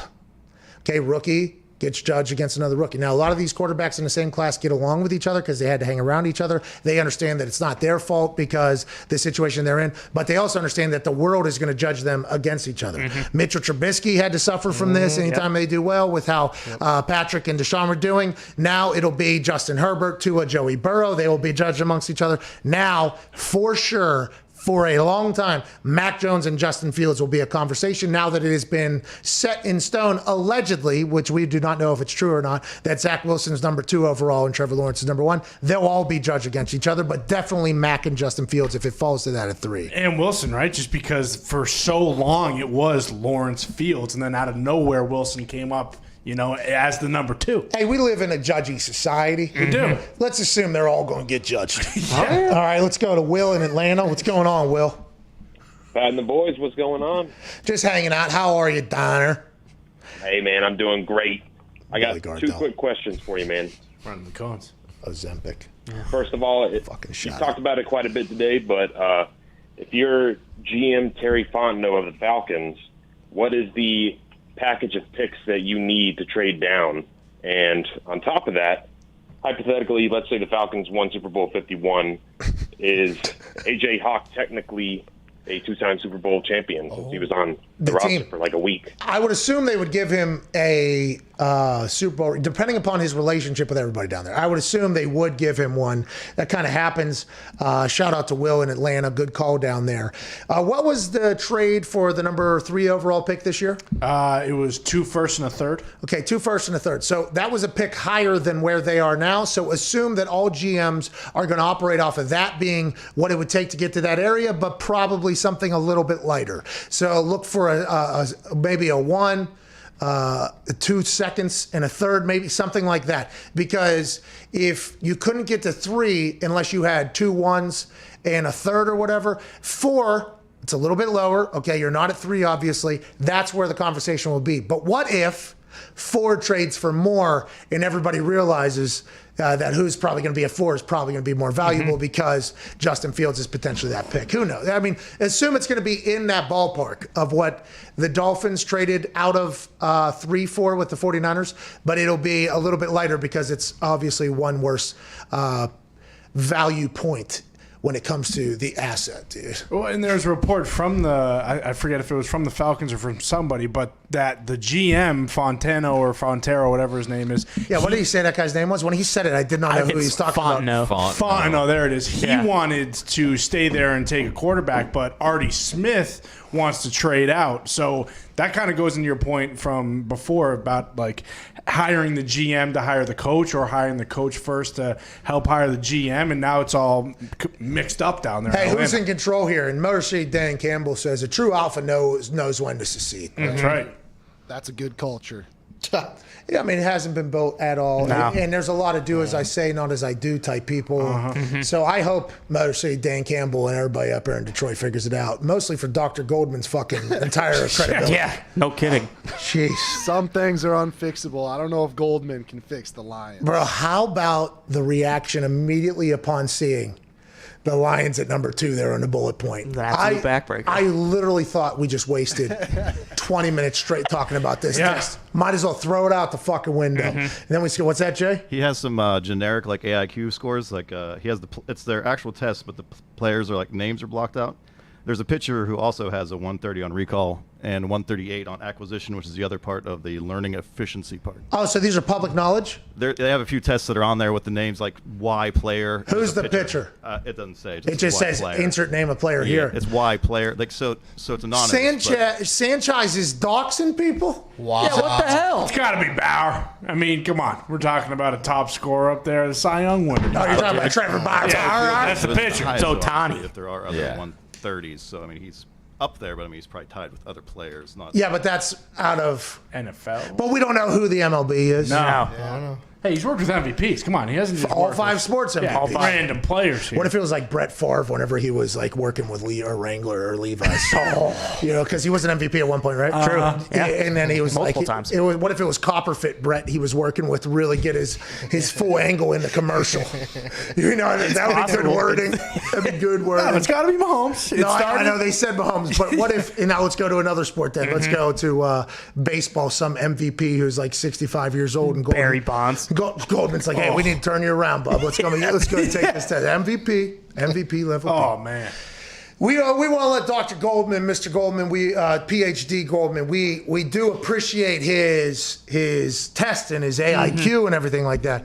We just have no idea what it means, if it means anything, because if it does, Justin Fields should see quite a boost today in the narrative around his big-ass brain with what he scored on your psychology recall exam. We got to get to a break.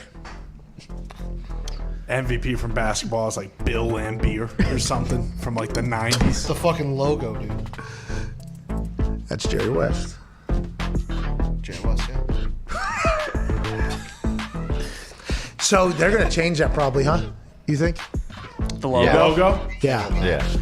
I think so too. 100%. I think Jerry West's probably cool with it too. Yeah, Oh, yeah. especially if it's Kobe. He hates it. What's that? He hates being the logo. He said like many interviews. He does not absolutely enjoy hates it Yeah. because it's always this conversation. I think anything that has ever been said about Jerry West is like he's a cool dude, like super cool dude. Yeah. So when these conversations pop up, he probably gets pretty frustrated that it's like, okay, come on, I don't want to be involved in this shit. He drafted Kobe and everything too, and they have a very good relationship, so I think he'd be more than okay with that. Nice little passing of the torch. But then obviously the people in Chicago are going to say, how come Jordan never got to be? No, You're right. Maybe You're on we the just do Paul Pierce. Just put him on the logo then. with that big booty behind him. That's what they should do. What are we talking about here? Their parting of ways was what the most predictable thing of all time. All time. I was trying to tell my wife, explain to my wife what had happened. I'm like, I was like, looking at the phone over the weekend, and she goes, "What's up?" I'm like, "All right, so there's a guy named Paul Pierce." He's a truth. It's very hard to explain exactly what Paul Pierce is, but legend of a human. One shit his pants. Just absolutely legend of a human. He was carded. I mean, there is so many things about Paul. Just a legend of a human. He just went live at a card game, I think, that had numerous adult ballerinas that were kind of doing their thing. And the whole world has seen that. Yeah. And he's now, at that same time, he was doing some all-star thing for ESPN on ABC. He was actually one of there was like a 4-shot. He was one of them. He was talking, and I immediately was like, well, I feel like we're potentially watching one of the last times he's going to be on ESPN here. But man, what a gift for the internet if he's coming to the internet full time. Yeah. Need it. God, Paul Pierce, please come on in. The water is fine, dude. Him and the internet would be incredible. Wherever, if he builds his own thing, if he does whatever, if he goes somewhere, if people are recruiting him to Barstool already, I think that would be a great fit. I think that would be awesome for the internet. It would be better for everybody. Cannot wait for Paul Pierce to potentially, maybe he joins up with the House of Athlete guys. Oh, Cam Soda offered him $250K to do a show with on their platform. What's that? Cam Soda. Hey, Paul Pierce. Paul Pierce, listen, I know you've accomplished everything. You've got paid mightily. You look at Cam Soda, you smack them right in the mouth with that offer there. Now, if it gets a little bit bigger, you do. I cannot wait for Paul Pierce to come to the internet, though, full time. Well, and there was a report on how much ESPN was paying him, and $250K will not get the job done. Well, whatever he's going to make on the internet, by the way, is going to be a lot more than whatever Cam Soda's offering right now. Probably wants to go to Turkey's again, too. All right. Get him and KG on a podcast. Please. Oh, Today. God. Yeah. Please. Right now. Yesterday. Oh, my God. Yeah. Need it. Well, they took KG off TV real quick. Oh, yeah. Oh, yeah. Okay, well, you'll do it digital. Well, he had a swear button. Yeah. And he clicked the swear button and then just mouth motherfucker to the camera on TNT like 15 times. Like, KG, we can't do this. Which, by the way, they should be able to do. Yes. Yeah. Well, they can, but... They can. They choose not to. Yeah.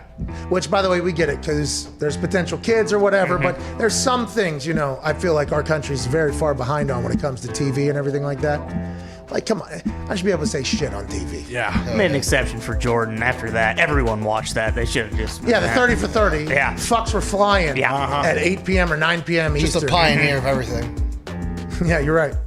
You are right. You are 100% right, Zito. But I cannot wait for Paul Pierce. Good call. I don't think he's going to be the logo, but he might be of the internet server. Yeah. All right, this is the Pat McAfee Show. We're back on the other side with some more phone calls here on Tuesday, April 6, 2021.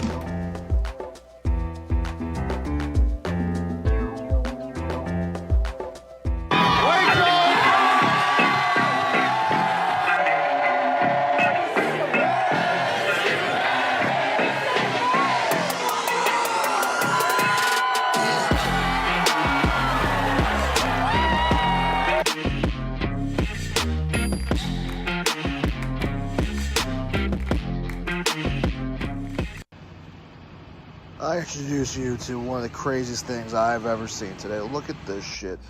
This fucking Jeep is backwards in a fucking Taco Bell drive-thru. I was driving past this and I had to fucking stop and take a video of this guy. He is literally backwards in a drive-thru because his driver's seat's on the opposite side. Unfortunately, he did deny an interview post-drive-thru. I wonder why. What's the most beer you did in one night you think of one of those shows? Well, I never forget when we went to Japan one time. Dudley, Stacy Keebler. I mean, there were so many people out there. I think we went through 103 or 108. Now, between just for myself, you know, I'd always make sure to have about a 12 or 18 pack there. And, you know, here's the thing when some people say, oh, shit, man, you got too much of that beer on. You don't even know how to drink beer. It's like, dude, fuck you. You don't know what I'm trying to do.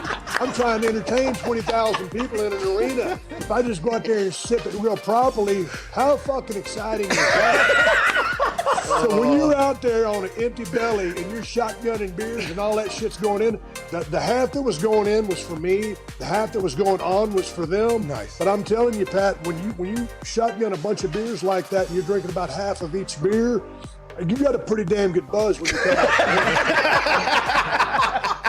And that's a sacrifice I was willing to make every single night. I would assume you were pretty fucked up, yeah. When did you start you know, self-cheersing? When did you start self-cheersing? Was that something you did in college? You're like, hey, Steve, good for me, man. Like, when did that start?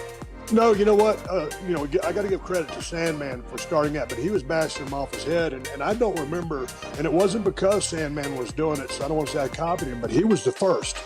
So, and then my style was, because people always get us confused. They'll say, yeah, man, you used to bang them on your head. No, motherfucker, I was the guy that clacked them together.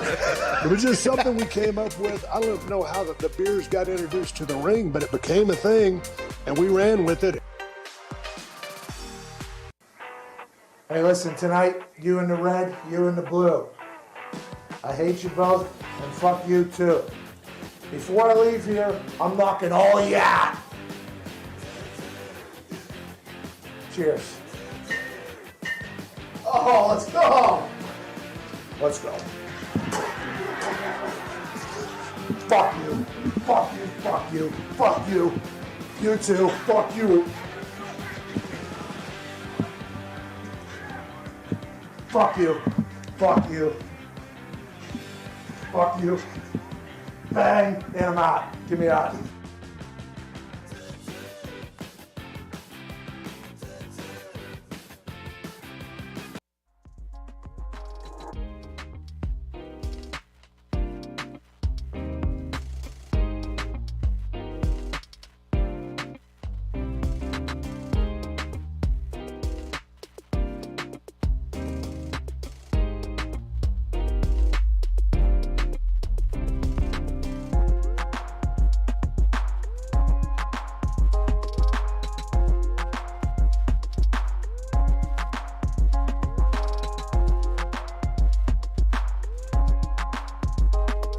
Give us a call at 888-MAD-DOG-6. Pat wants to hear from you. No, not really. He just ran out of things to talk about. This is the Pat McAfee Show. Welcome back to that show. How many subscriptions do you have, I ask? Too many. Do you even know the actual number? No. I don't. The average American spends roughly $200 a month on subscriptions. What? Yeah. But also, that same average American thinks they only spend $80 a month. That's what I think. Makes sense. That's why the folks at Truebill are on a mission to meaningfully improve the financial health of millions of people. I think today, normally that sentence there gets me. This might be a read day. You're hot. You might have hit your on fire. stride. You're on fire today. You're entering your reading prime. Oh, you think this is going to be for forever? Yeah. Maybe, huh? Anyways, Truebill, they find those subscriptions you have forgotten about or don't want anymore and cancel them for you with a tap. They also lower bills, help you make and track budgets, invest, and keep up with your credit score. Truebill safely and securely gathers all your accounts in one place, identifies recurring expenses, notifies you of your upcoming bills, and most importantly, will cancel subscriptions for you. Wow. They can even negotiate your bills for you. I mean, who even knew bills were negotiable, huh? The average Truebill user saves over $700 a year. Oh. That's a lot of dollars, dude. $700. Use that. $700. What? Truebill helps you visualize your ratio of earnings to spend and sends friendly notifications when you've exceeded your budget. Plus, they can even track. See, they made a mistake. Okay. Yeah, see? Not me. No. See? Right. Not today. Not today.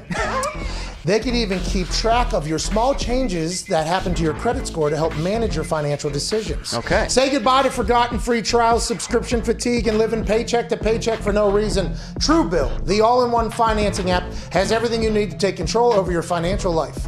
Go to get.truebill.com/Pat to sign up today and stop wasting money. That's GET.TRUEBILL.com/PAT to sign up today and stop wasting money. Need that stat. Spelling prime as well. But I mean, right now we're seeing the pitch. We are seeing the laces, my friends. Let's go to some phone calls. Let's go to Isaac in Kansas. What's going on, Isaac? Hey, Pat. That was a great reading. I really don't know how I can follow that up, man. But Thank you. Yeah. You just did. Wow. Isaac, just acknowledgement of what's going on. That's always good. And I appreciate that. I'm a long-time listener, first-time caller. I really actually hate the circumstance of my call. It's pretty sad story. Like many of us stooges who listened to your show 3 weeks ago, I made a pretty good bracket. I was feeling great about it. Wow. Heard you doing the little giveaway for $52,000, and I was like, hey, I can do this. I know a little bit about it. So I was like, hey, I can fill this out, enter it in the little Pat McAfee Show challenge. And after 2 weeks, I was in first. After 3 weeks, I was in second. And last night, I had Baylor beating Gonzaga, and I looked down and I realized I was in the wrong bracket challenge, Pat. Stooge! You fool! You fool! You dum-dum! Good God! Now, who knows, which I guess we should announce, who knows if Isaac and his bracket would have done anything with the winner of the $100,000 bracket bonanza after accurately predicting the final score of the championship game last night. Big congrats to Richie Adventures. Congratulations, Richie Adventures. You just won $100,000. Isaac, I'm not sure if you would have been able to beat Richie Adventures. He was able to withstand the pressure of over 53,000 entrants. His bracket took a little bit of adversity, but a lot of his predictions were executed perfectly. And whenever the game was down to what is the final score, this son of a bitch predicted the final score to the number. No, he didn't. It was somebody else. I'm looking at Richie Adventures having the score of 90 to 88. Richie. Who sent the correct perfect score? I don't know. I thought I saw the right one. Just some guy? Oh, no. Some dude. His name is on that photo, though. Well, I just want to let everybody know the perfect score predictor, if you're not Richie Adventures, you did not win anything. No. I mean, you got the does it perfect automatically score, put the score in there? Well, so on that one that I looked up? Well, so it puts the score in there, and then it says below tiebreaker, your score prediction. That's he had what it was. 90-88. That's what it was. Yeah. No, I thought I saw in the photo he said that. Yeah, so that's the score. That was the actual score of the game. That was in the photo. Yeah, that was the score. Because they put the score. I woke up to that this morning. So did I. I was fucking elated to talk about this. Anyways, the I guy thought he didn't cheated. predict the score. Would have been cool if he did. Would have been impossible. I actually had a lot of follow-up questions, but Richie Adventures won. Congratulations. Nice job, Rich. $100,000 to Richie Adventures. Congrats, pal. 161 total points. I believe I ended in the 50s. Good for me. Good job. West Virginia did not win it all. If they would have won, though. Would have won it all. The guy who had the number one bracket had the score as 79-71. Cheater. So I don't even know if anybody got it right. Richie Adventures, dude. What does that mean? What does he do? He's adventurous? Yeah, very much so. He might be a squirrel suit guy. Ooh. We just gave $100,000 to a squirrel suit guy. What if he gets a super duper upgrade to his GoPro? Kevlar? You know what I mean? So Kevlar suit? Maybe, yeah. Go through rock? Yeah. So just in case, a helmet at least. Of course. Yeah, a Kevlar helmet. But I was thinking maybe the production. You know, there's these new... The funeral will be a big-time event. Very grand, a lot of flowers, top-of-the-line casket. This is a celebration, Nick. Come on, Nick. This guy just won $100,000. Richie Adventures. He's alive today. Let him live. Imagine the adventures that Richie's going to go on with this $100,000. Probably going to climb Everest. I'll tell you what, he needs to get a hold of Mr. Honnold there. Yeah. See if he can go scale the, El Capitan over there. Mr. Deed's uncle. Doesn't he die climbing up the mountain? Let's go to Craig in Illinois. Craig, what's going on, dude? Hey, what's up, my guys? Just hanging out, man. I know you are. Hey, so with Teddy seeking a trade, Mr. you D, think Chicago should make a run at him and have one of our famous quarterback competitions, or draft and protection, or would we just roll with Dalton and as a bridge and draft a young QB? You know what? I mean, why not get Teddy up there in Chicago? What is it, $18 million more dollars? Nick Foles, I think you're paying as well. Let's have Andy Dalton, Nick Foles, Teddy Bridgewater. They've all been successful at some point. Put them in a blender, see what we got. Maybe win some games. Nagy's calling plays. Why not do that? You don't believe in that? No, we just need to build up the offensive line, things like that, instead of worried about the quarterback next. We have Andy Dalton, we're fine. One guy each down. QB. Oh. No. Then it would be the punter immediately next. Yeah, exactly. Let's go to Matt in Montana. And Montanimal's on the phone. What do you want to talk about, Matthew? Pat and the boys, how's it going? Hey, not too shabby. How's Montana out there? A lot of lakes, huh? Good views, big skies? Oh, yeah. You know it, buddy. Okay.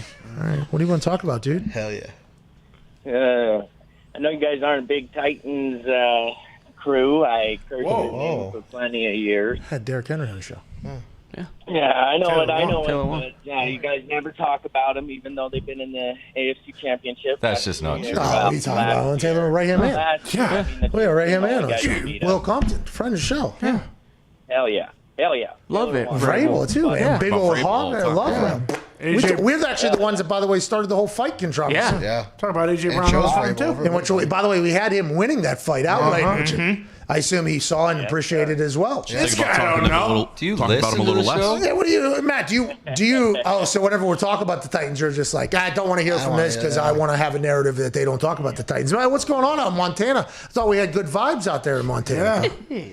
I love it. I just need more. I need Oh, what'd you guys do to Clowney then? You ruined him. Yeah. What the hell did you do to Clowney? They call them Seattle fans. Get out of here with that. All right, okay, Matt. We appreciate you. I enjoyed that a lot. We don't talk about the Titans much. No, we don't. I mean, we always talk about, anytime Gase is talked about, we talk about the Titans. We talk about Tannehill. We talk about the Titans when we talked about Arthur Smith coming from there. We talked Derrick Henry. The logo stomp. Talk about that. Oh, that was on the wrong side, though.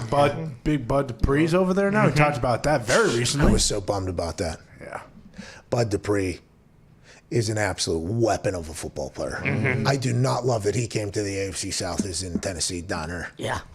Taylor Lewan, by the way, is getting FaceTimes hung up by Mike Vrabel. Yeah, what's that say?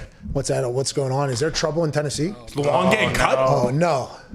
Is Taylor okay? Holy shit. No. Hey, Taylor, come up to Indy, dude. Come on over. Yeah. If he's not answering your FaceTimes, I'm not sure Frank will either, but come on. Carson will. Hey, Carson will. Hey, Carson will love you. Let's go to Jacob in Evansville. What's going on, Jacob? Hey, what's up, Pat? What's up, boys?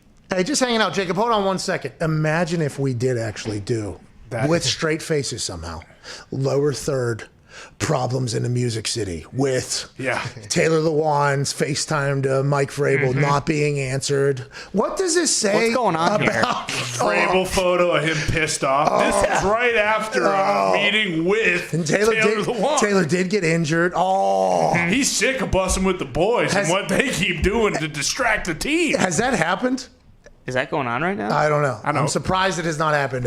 Come back next hour. I feel like we potentially be on that. I got it. Don't worry, guys. What do you want to talk about, Jacob? Yeah, so I know that was tough you're to follow. concerned about the lack of receiving weapons on the Colts.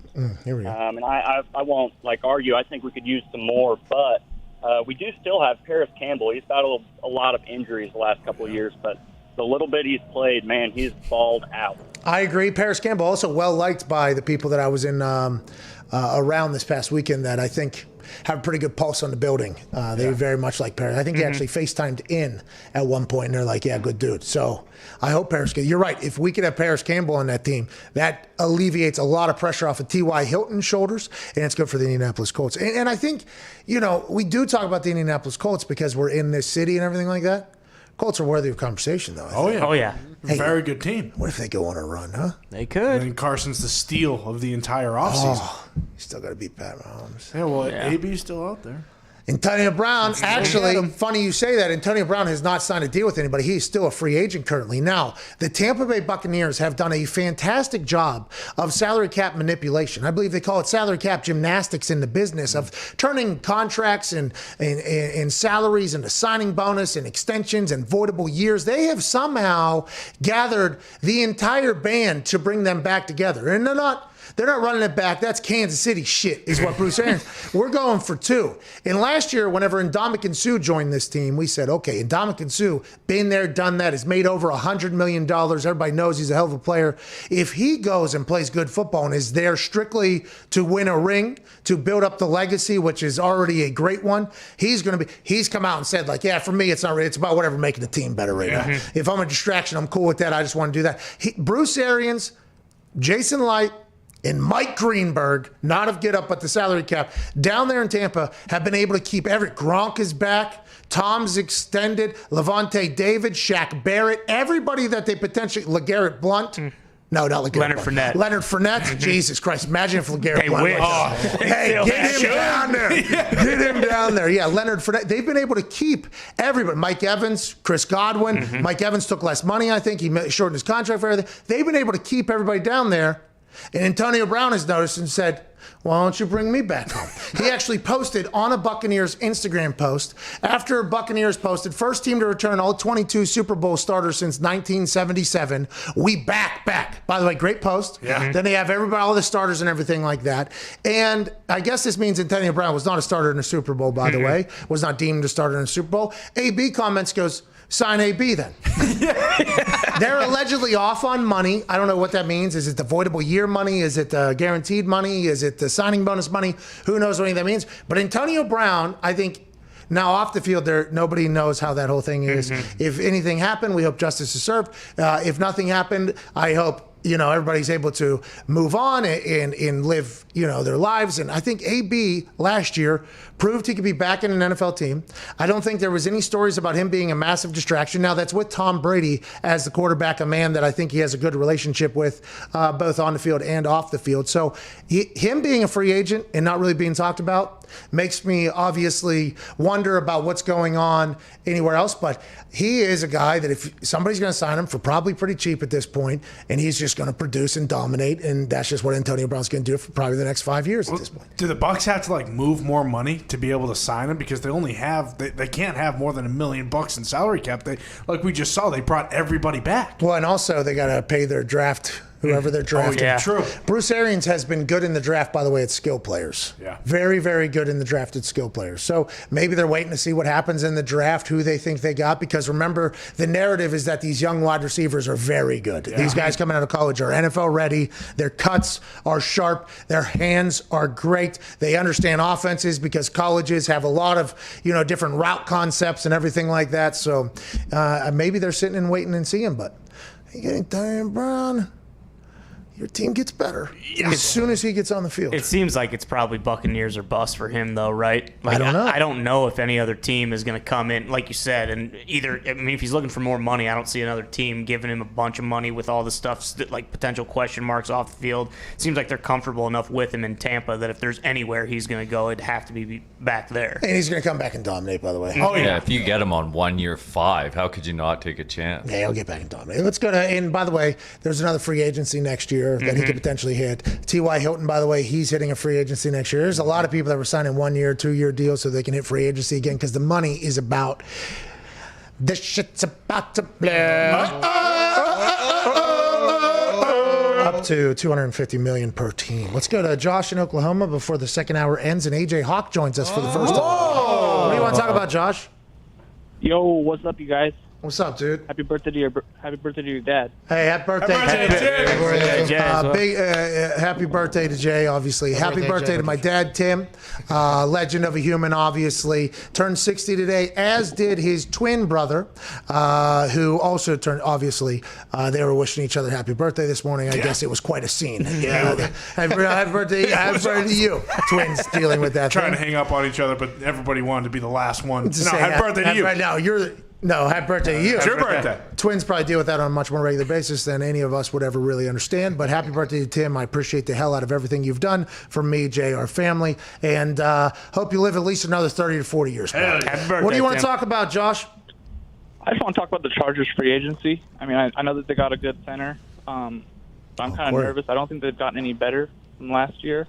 And so I just want to see what your thoughts were. There was like 10 games last year. Great question there. There was like 10 games, it felt like, where it was within a score and they gave it away at the end. Like they were supposed to win the games. Now there's a new turnover, right, with head coach. GM remains the same.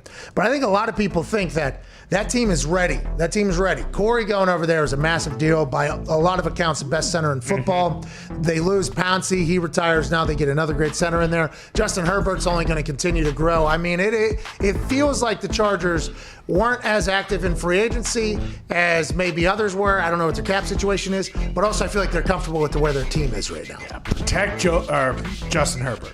Yeah, also. And Joe Burrow. Joe Burrow needs some protection as well. Hour 2 wrapping up here on this Tuesday, April 6th. One day after Aaron Rodgers debuts as the Jeopardy guest host. It was fantastic. I assume he'll do the same tonight. In the next hour, we'll talk to a good friend of his, AJ Hawk, who just got back off vacation. His thoughts on the football, the errand, the life. You got about 6 minutes. We'll see you on the other side. Cheers. Hi, my name is Tim McAfee. I'm the Executive Director of the Pat McAfee Foundation, and Pat's dad, by the way. Today is my 60th birthday. I was born in 1961. Since then, I have been able to appreciate and experience the freedoms of this great country provided to me by the armed forces. There's an old saying that says, freedom isn't free, and we appreciate that at the Pat McAfee Foundation.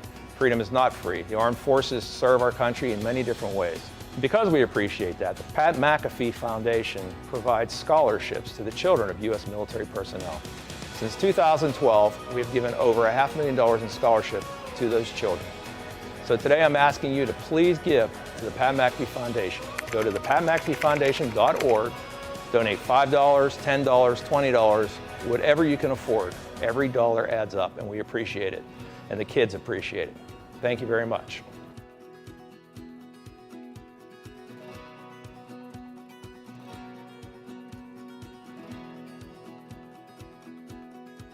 So I'm going to putt 7 balls here. If I make more than 3.5, so it'd be half of them. Yeah. Evan Fox will give away a fucking Scotty Cameron butter. Ain't that right? Yeah, ain't that right? Yeah, sure. Yeah. I think this is tough. I think this is tough. I'll give away, but if you don't, you have to give away a putter. Yeah, if you don't. This is training. All right, let's see. I'll give away a Scotty Cameron.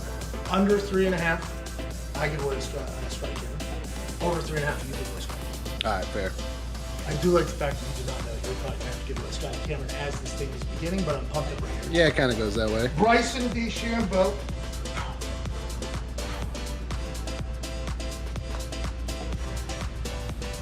No. 1, 2, 1. Oh my God. Thank you. Masters week. Everything gets tight.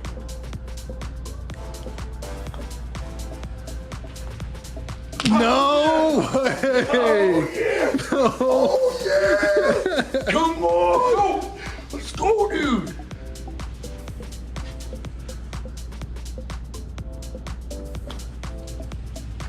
Oh, it's in the hole. Oh, What is happening? It's Masters. What are you talking about? Come on, dude. It's the DeChambeau, bro.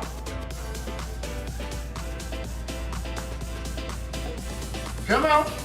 Are you kidding me? Okay, all right, thank you. So you already know Scotty Cameron. I owe Scotty Cameron. Let's. If you make the rest of these, let's add $500 on top of it. Really? 500.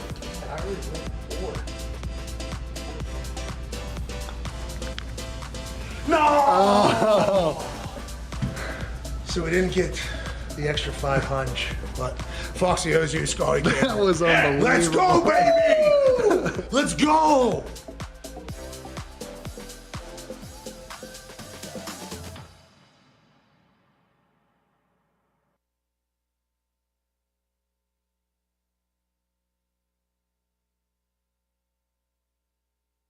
I just saw a picture of you getting out of, I think, a 757 that was from Jim Irsay. What was that, and have you ever been in that plane before?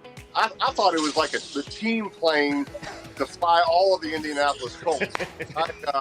Literally, I mean, it's got the logo on it, Pat, and it was awesome. But look, that's just Jim. Pat, I had a wonderful 14 years there. It's obviously the team that I wanted to play for always. I understood the decision he had to make, and no hard feelings, and for him to send his plane to fly me and my son down here, it was a great gesture. A lot of room for me and Marshall. We were throwing the football.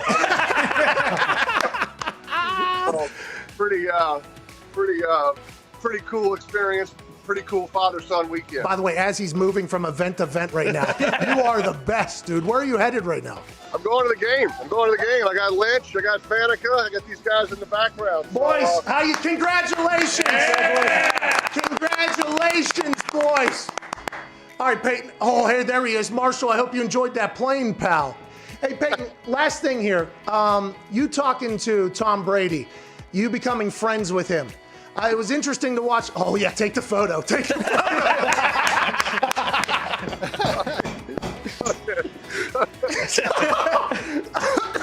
All right, we will wrap this up. Well, I'll tell you, Pat, I don't think anybody can do what Tom has done. Look, I know how hard it was for me to get on the same page with my receivers, learn a new system, learn new coaches. But I had a full off season. I was injured. I was rehabbing. The fact that Tom has done this in a COVID pandemic off season, no time to meet with his receivers. He met with his coaches illegally by breaking into Byron Leftwich's house. So besides that, it's been incredible what he's been able to accomplish, and he deserves all the credit. His leadership is what's put the Bucs in this game today, and I have great respect for him because I know how hard it is, but he deserves all the credit. Hey, how did you know Red 18 was coming? Pat, I mean, I can't tell you how much I appreciate you telling that story and just growing the legend. That was about the 18th time I tried it. I was over 17 going into that. And, you know, when it doesn't hit, you just keep walking. Nobody ever really tells you about it. So when it hit, I was as surprised as you were. And the reaction from some of the good old folks there in the casino that night was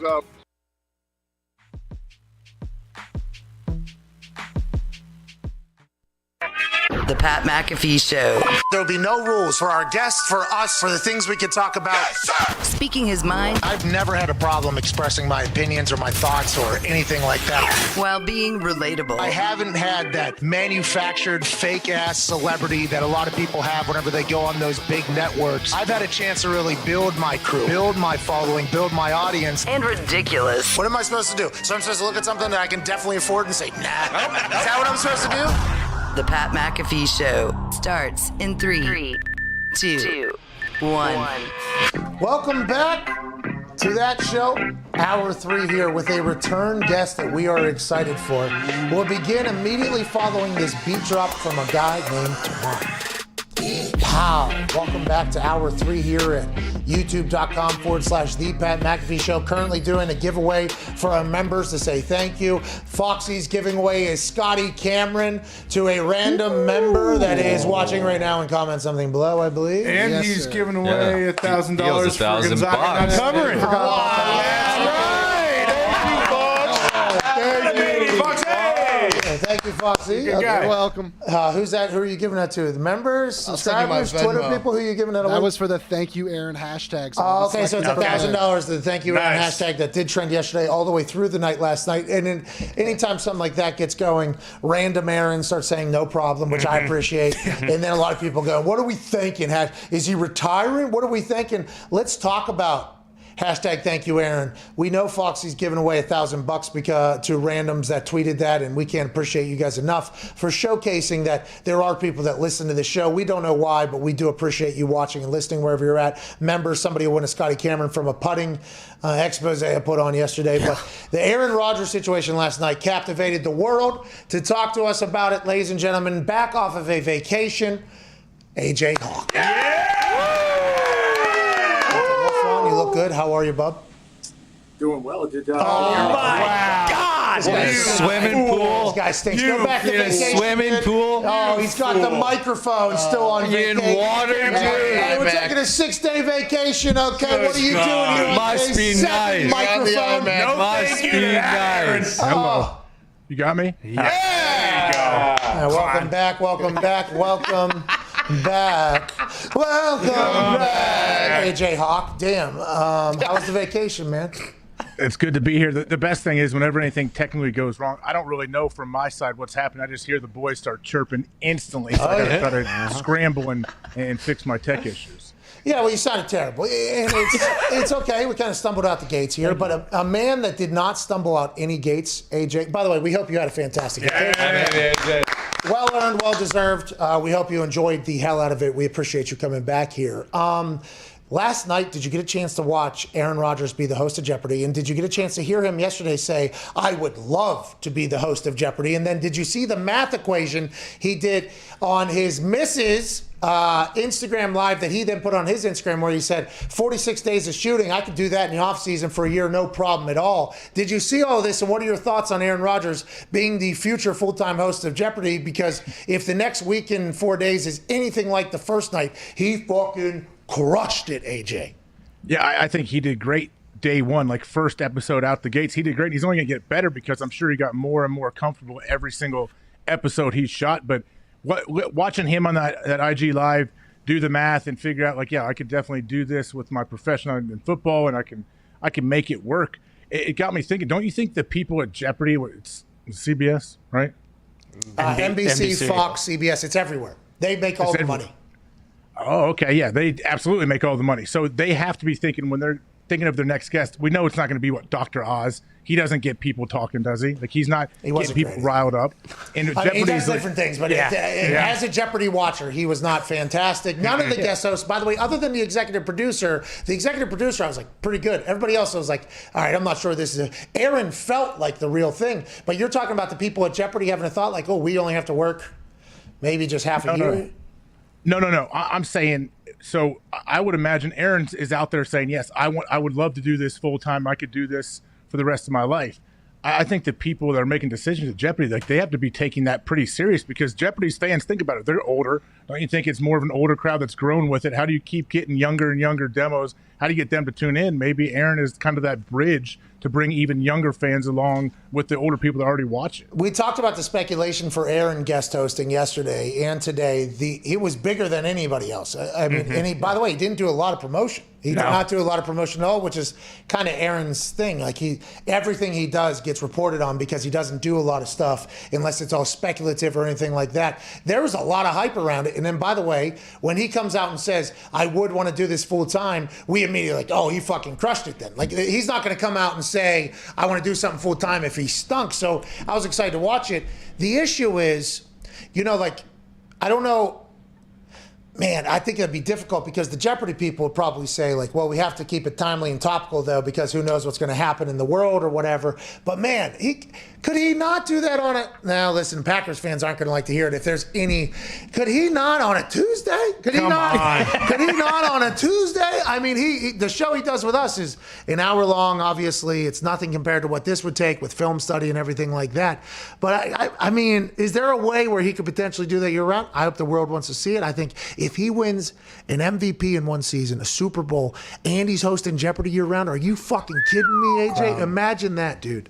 Hey, why can't he do it on Tuesday? There's been other guys. Josh Norman worked for Fox. He did stuff on Tuesdays for them, and then he would go in studio like during his bye week. There's players that have been current NFL players and starters that have had like TV gigs and network gigs. It's usually tied to like a sport, but this would be a little different. But why not? They can make it work. And by the way, they could just do it, just tape this week's episodes and just do it weekly, it turns into like a weekly job during the season. And then off season, you can go back to the every 2 weeks or whatever, because then you shorten the amount of time. And now the Packers fans are not going to like to hear this. If his play drops at all, everybody be like, well, he's hosting fucking Jeopardy on Tuesdays, blah, blah, blah. And who knows if he'd be able to do it. But, man, I hope so. I hope it happens. I thought he was really good. He seemed like he enjoyed the hell out of it, too, if you heard him talk about it yesterday, you know? Yeah, if you hear him talk about it, when he says like he thinks he killed it and everything, you know that not only did he kill it, yes, but he actually enjoyed it and he wants to do more. Like, I'm sure he got done with it. He's like, all right, cool. Now I feel like I'm just starting to get into my groove. Let's do this some more. Did you hear us ask him about his hair? Did you hear that whole thing? Uh-uh. So, because we saw pictures of him come out, you know, and you, I mean, blasted him, buried him. The judgment out of you of the photos that were, it was bad. Would you? They looked photoshopped. They looked photoshopped to me. Well, they weren't. Would you like to potentially say anything about the terrible things you said about the photos that were leaked early? No, the one photo I saw that looked photoshopped, I just said I'm hoping that they picked that out for him and he didn't have a choice. Say sorry. Why'd you say that though? Because it looked like it's not like something someone his age would wear. Maybe he's much older than him. So you think their wardrobe department? You think the wardrobe department was potentially, you know, picking out something that wasn't necessarily? And you don't think Aaron was picking out his suits there? I mean, maybe he was. I don't know. Maybe he was just too dialed in and focused on the game and didn't care about what he wore. Oh, so you're saying you hated how he looked? No, I didn't. But that picture, it's great. It's a great suit. It looks good. I want to let you know. As soon as I saw him yesterday and I took a picture and I posted it, the amount of people that were like, is that the most handsome fucking guy on earth right there? And now you're just like, dressed like a suit. A suit like this. I'm not trying to make it a thing that I'm killing it what he is wearing. Sounds like it. Sounds by the way, like this isn't our thing. This is your thing. Yeah. Okay, this isn't our. We did not my thing. Absolutely not my thing. But I did pick Baylor to win, so I probably won the NCAA tournament that I was in with you. All right, okay. Are you trying to pivot away from that conversation? I respect it. We would want to see Aaron host Jeopardy, though, is what we're saying.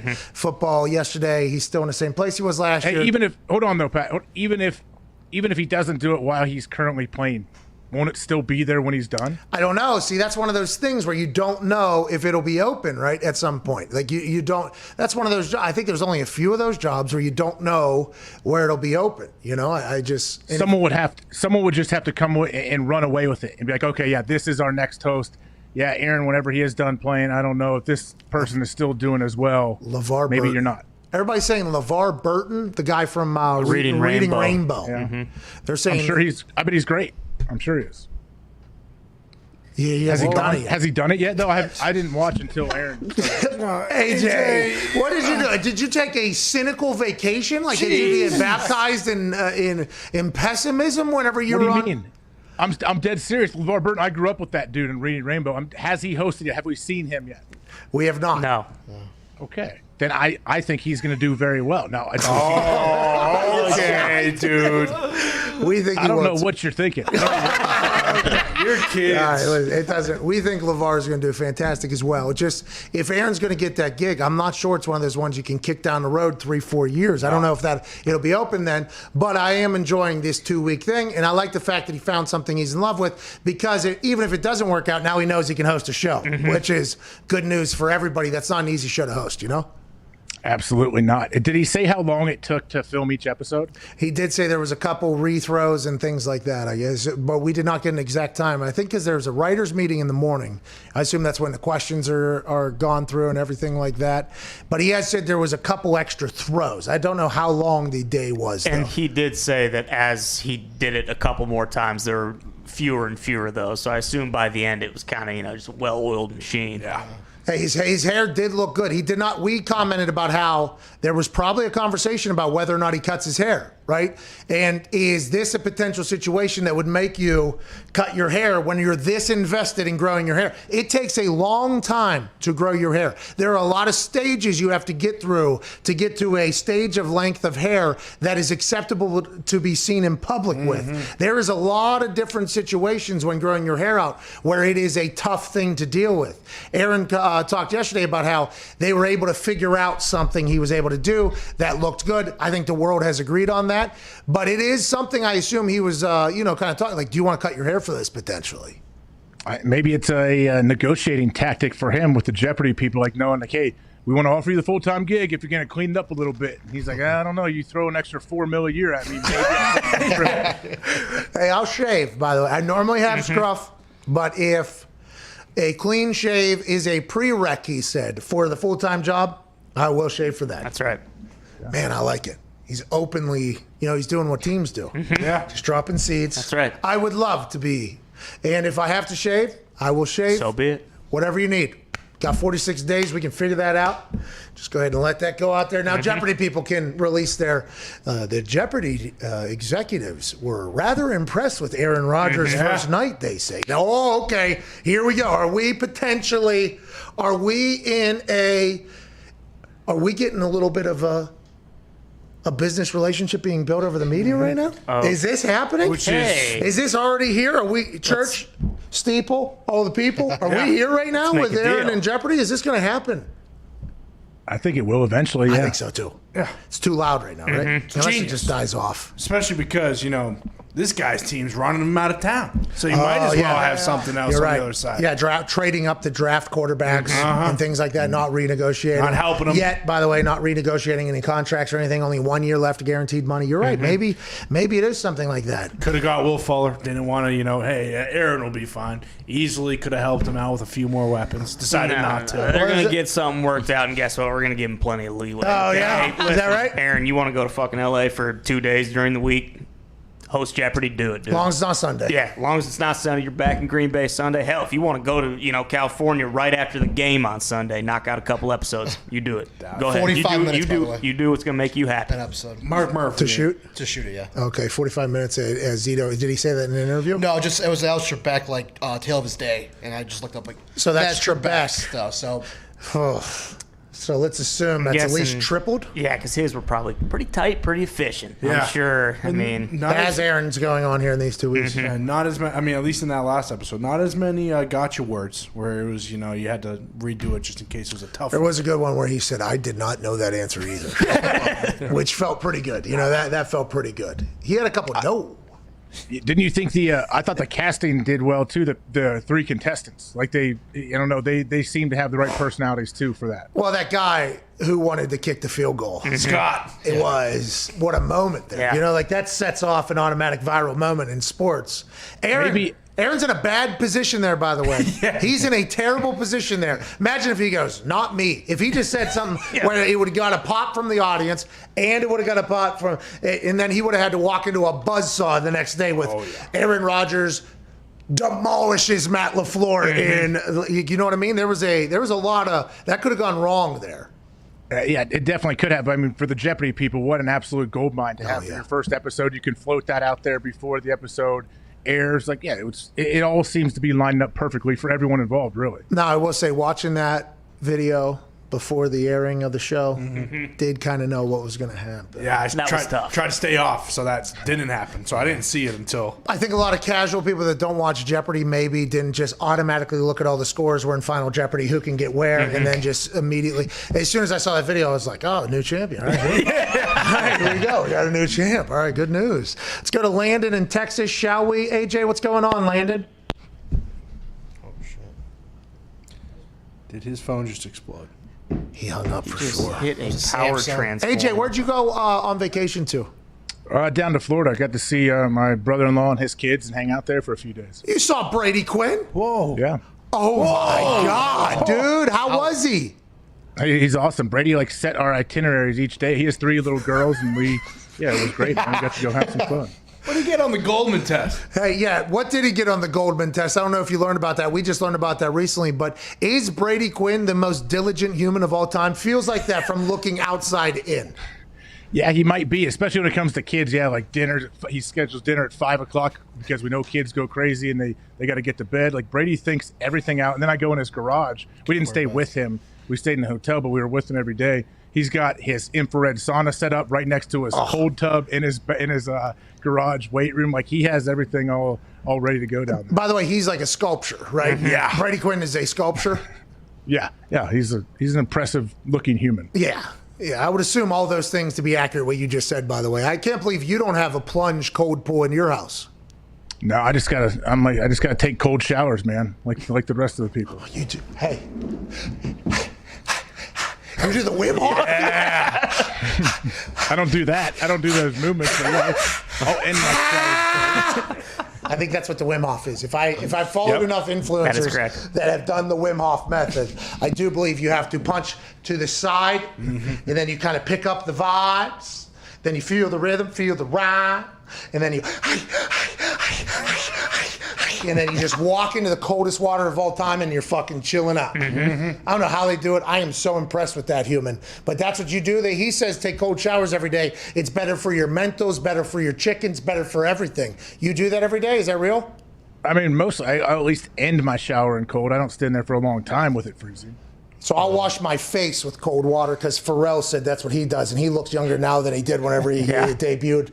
So he said he washes his face with cold water. So we have a double-headed shower. Ooh. So the one is just blasting cold, but I'm so soft when it comes to cold water. I'm standing in the hot shower while the face is getting the cold water. It's efficient. And then I walk out. So I'm doing Pharrell's little method, plus steaming a little bit on the way out. But the hot water's still there.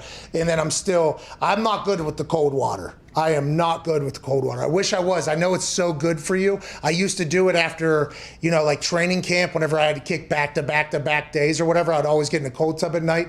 But man, it was a dreadful situation every time I went in there. Happy I don't have to do it anymore. Yeah, it is pretty dreadful. I didn't get in Brady's cold tub, but he asked me multiple times, you want to come? We'll get in the cold tub? Right, I'm like right here in the middle of the day when everyone's just running around. You want me to go take a quick 10-minute plunge? What do you want to I don't know. Hey, you're going to flush them out. You're going to flush them out. What is it? You're flushing out the lactic acid. Yeah. You got to flush it out there. Was Florida open, though, or were you just hanging out mostly with the sculptor and his family? We were just with his family and around to his little spots that he goes to, but it's pretty much. I mean, I don't want to say open. People were in masks and we were inside, and it wasn't like the Wild West like people make it out to be. Yesterday, dude, Texas, 40,000. Man. Rangers Stadium, I don't know what it's called. I don't know who has the naming rights of it. Packed out. Looked like you were watching a movie of what it was supposed to be like back in the day when baseball was at an all-time high. We have a video. It's from Sam Gannon. Sam Gannon, at Sam Gannon 87. This is from yesterday. Packed park, first full attended stadium since Uncle COVID's release on America, where it ran wild, brother. We had seen clips from Australia and New Zealand where stadiums were getting filled up in certain places. We had seen stadiums partially filled just yesterday in the same world we're all living in right now, in the same country we're all living in right now, down in Texas, packed stadium. Now we all anxiously await to see whether or not they all die or not. Let's hope that they don't. This is a big sign for what America is potentially going to be here over the next couple months. Good luck to everybody down there. I'm excited you guys went to that game. I would have never, but I'm excited you guys did. That was a pretty cool thing to see, to be honest. But didn't you? I saw something where either the owner or GM said that's probably the last sellout they're going to have. They're not going to do that anymore. Yeah, a lot of people are buying. Oh, they're not doing it because of protocols. I was thinking a lot of people were just going to that game so they could say they were a part of the first fully attended game post-COVID or whatever in the United States. I assume it was like, it was like a memory, a nostalgia ticket was also probably going off as opposed to just the Ranger game. But are you saying that they're not deciding? Gumpy has an update. It was half empty by the fourth inning, and they were booing the Rangers. Yeah, the team stinks, so that is really going to hurt. So the only people that weren't happy about yesterday down in Texas that were in that stadium were the Rangers. Yes. Okay, because they were getting booed out of their own stadium. It was full. Hey, by the way, that's what happens with full stadiums. Okay, the energy is going to be back. Okay, maybe a little bit more adrenaline. Maybe you're going to be, but you're also potentially going to get broken by some stooge that paid some money for a ticket. Yeah. Whenever he and his buddies, 40,000 deep, all decide to tell you fucking suck, dude. And it's just one sound. Sounds like a cow, but it hurts so much. Boo! What an obnoxious sound to have to hear, and just all these people hate me right now. What a moment. Who threw the first pitch? George W. I think it was frontline workers, I believe. that would have been a great comeback. Definitely wasn't Fouch. Fouch, maybe. I mean, Fouch is pretty against this stadium down in Texas. I do believe it. It does feel like if you watch any coverage of this, we're potentially in two very different countries with Texas and Florida and everybody else that's happening. But imagine if Fouch goes back out there, quad masked. Okay? Shield on top, and he comes out and he fucking just bites one. Burns one down the middle. Catcher falls Pop over. of the bat. He gives like maybe a Stone Cold Steve Austin double middle finger to the whole. Oh, what a moment that would have been. And then Fouch walks it off. Maybe grab the bat. Oh, my God. Give me some BP. If you're going to get vaccinated, give me a hell yeah. All right, let's get to a break. Charles Davis will be joining us on the other side. Cannot wait to chat with him. Every time we talk to him, I learn something. I'm entertained. Always upbeat. Cannot wait to chat with him about all the things happening in the NFL right now. AJ, I need your thoughts on some things, and I'm excited for it after the Charles Davis. A lot happened. I can't wait. A lot of stuff happened. I can't wait to talk about it. All right, the after hours show will be good. Charles Davis on the other side, about 4 minutes. Be your friend, tell a friend. This is Pat McAfee Show, Tuesday, April 6th.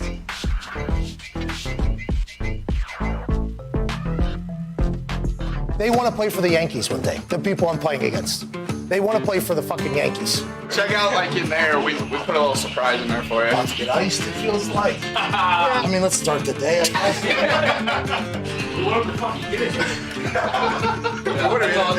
It's great to be a member of the Washington Wild Things baseball team. We're number 1 in the league, right? Yeah, let's fuck everybody. Fuck everybody else. When I take BP, will there be anybody telling me how to fucking hit? No. Feels like the wind's blowing this way. Might have to attack that fence tonight, huh? Hey, you got it! Does the DJ play heaters like this all night? I started hitting 2 days ago. Oh, you'll be fine. I think I figured it out. You'll probably only face 90 miles an hour tonight. Is that me in the game then? This is a good at-bat. This is a good at-bat. Oh, shit! Oh, shit! Give me it! 1-1 pitch. Let's go! Line drive right son of a at bitch! the That came down a lot faster than I thought, though. Let's be honest. It's deep, and it is off the wall. Field it out. Excuse me! If you could all get off of my dick, we would be better off. Tell you what, would have been nice to take a nap earlier. Another throw Get back! first. You have to tell me when that's happening. You're making me look bad. Hey, Steven, fuck you. Hey, fuck you, Steven. Hey, nice pitch. 149. Does that feel good, Steven? Oh, wow. Wow. He tosses him the ball. Wow. Back to being a player now. Making plays. Touchdown. What inning is it? Top of the second. Jesus. But it was finally my time to get in that box. Number 1, the right fielder, the former punter from West Virginia, a former Indianapolis Colt, and a current Barstool Sports personality, Pat McAfee. The anticipation is real. Oh, fuck. Oh, right at Pat. Hit out. I'm in the hole? Son of a bitch. This is about to happen. And that will bring up Pat McAfee once again.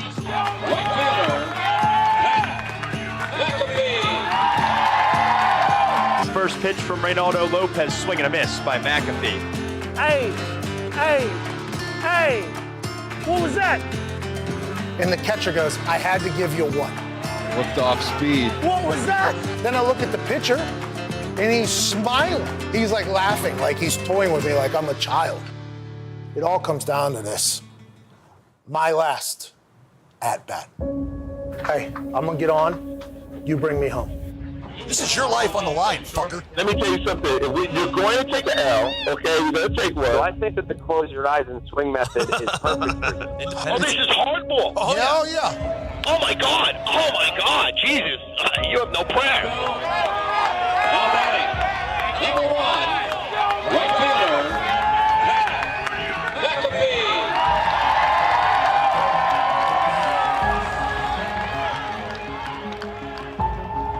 Oh, boy. Oh, this is the thing.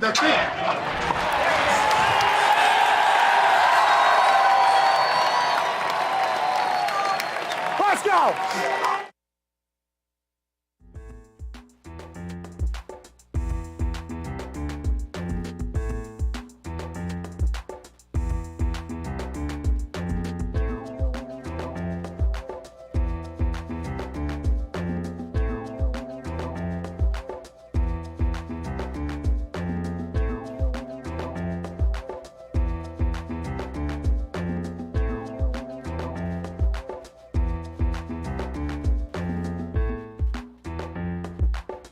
Welcome back from your bathroom break. This is the Pat McAfee Show. Here's Pat. Welcome back to that show. May have got caught off guard with the quickness of the return to the show. Did not have any bumper, which is the "Here's Pat" line you heard there. Yep. In Song on Deck, had to make a last-minute play. Wave Junkies saved the day. We appreciate that. Joining me right now is AJ Hawk, and joining us for a conversation that is always beautiful. He's one of the voices of Madden. Customary conversation about Madden will happen at the end of the conversation. He is a broadcaster for CBS. You hear him on Sundays calling games in beautiful fashion. Ladies and gentlemen, Charles Davis. Charles, I almost said the NFL Network. That's on me. That's okay. It's okay. I work for NFL Network as well. Oh, so you did. Okay, so all right, so I was right there. That's on me. Yeah, NFL Network. No, you were spot on that one. I mean, you had it locked in, getting ready for the draft. Looking forward to getting to Cleveland and saying hello and getting to AJ's land in terms of the great state of Ohio.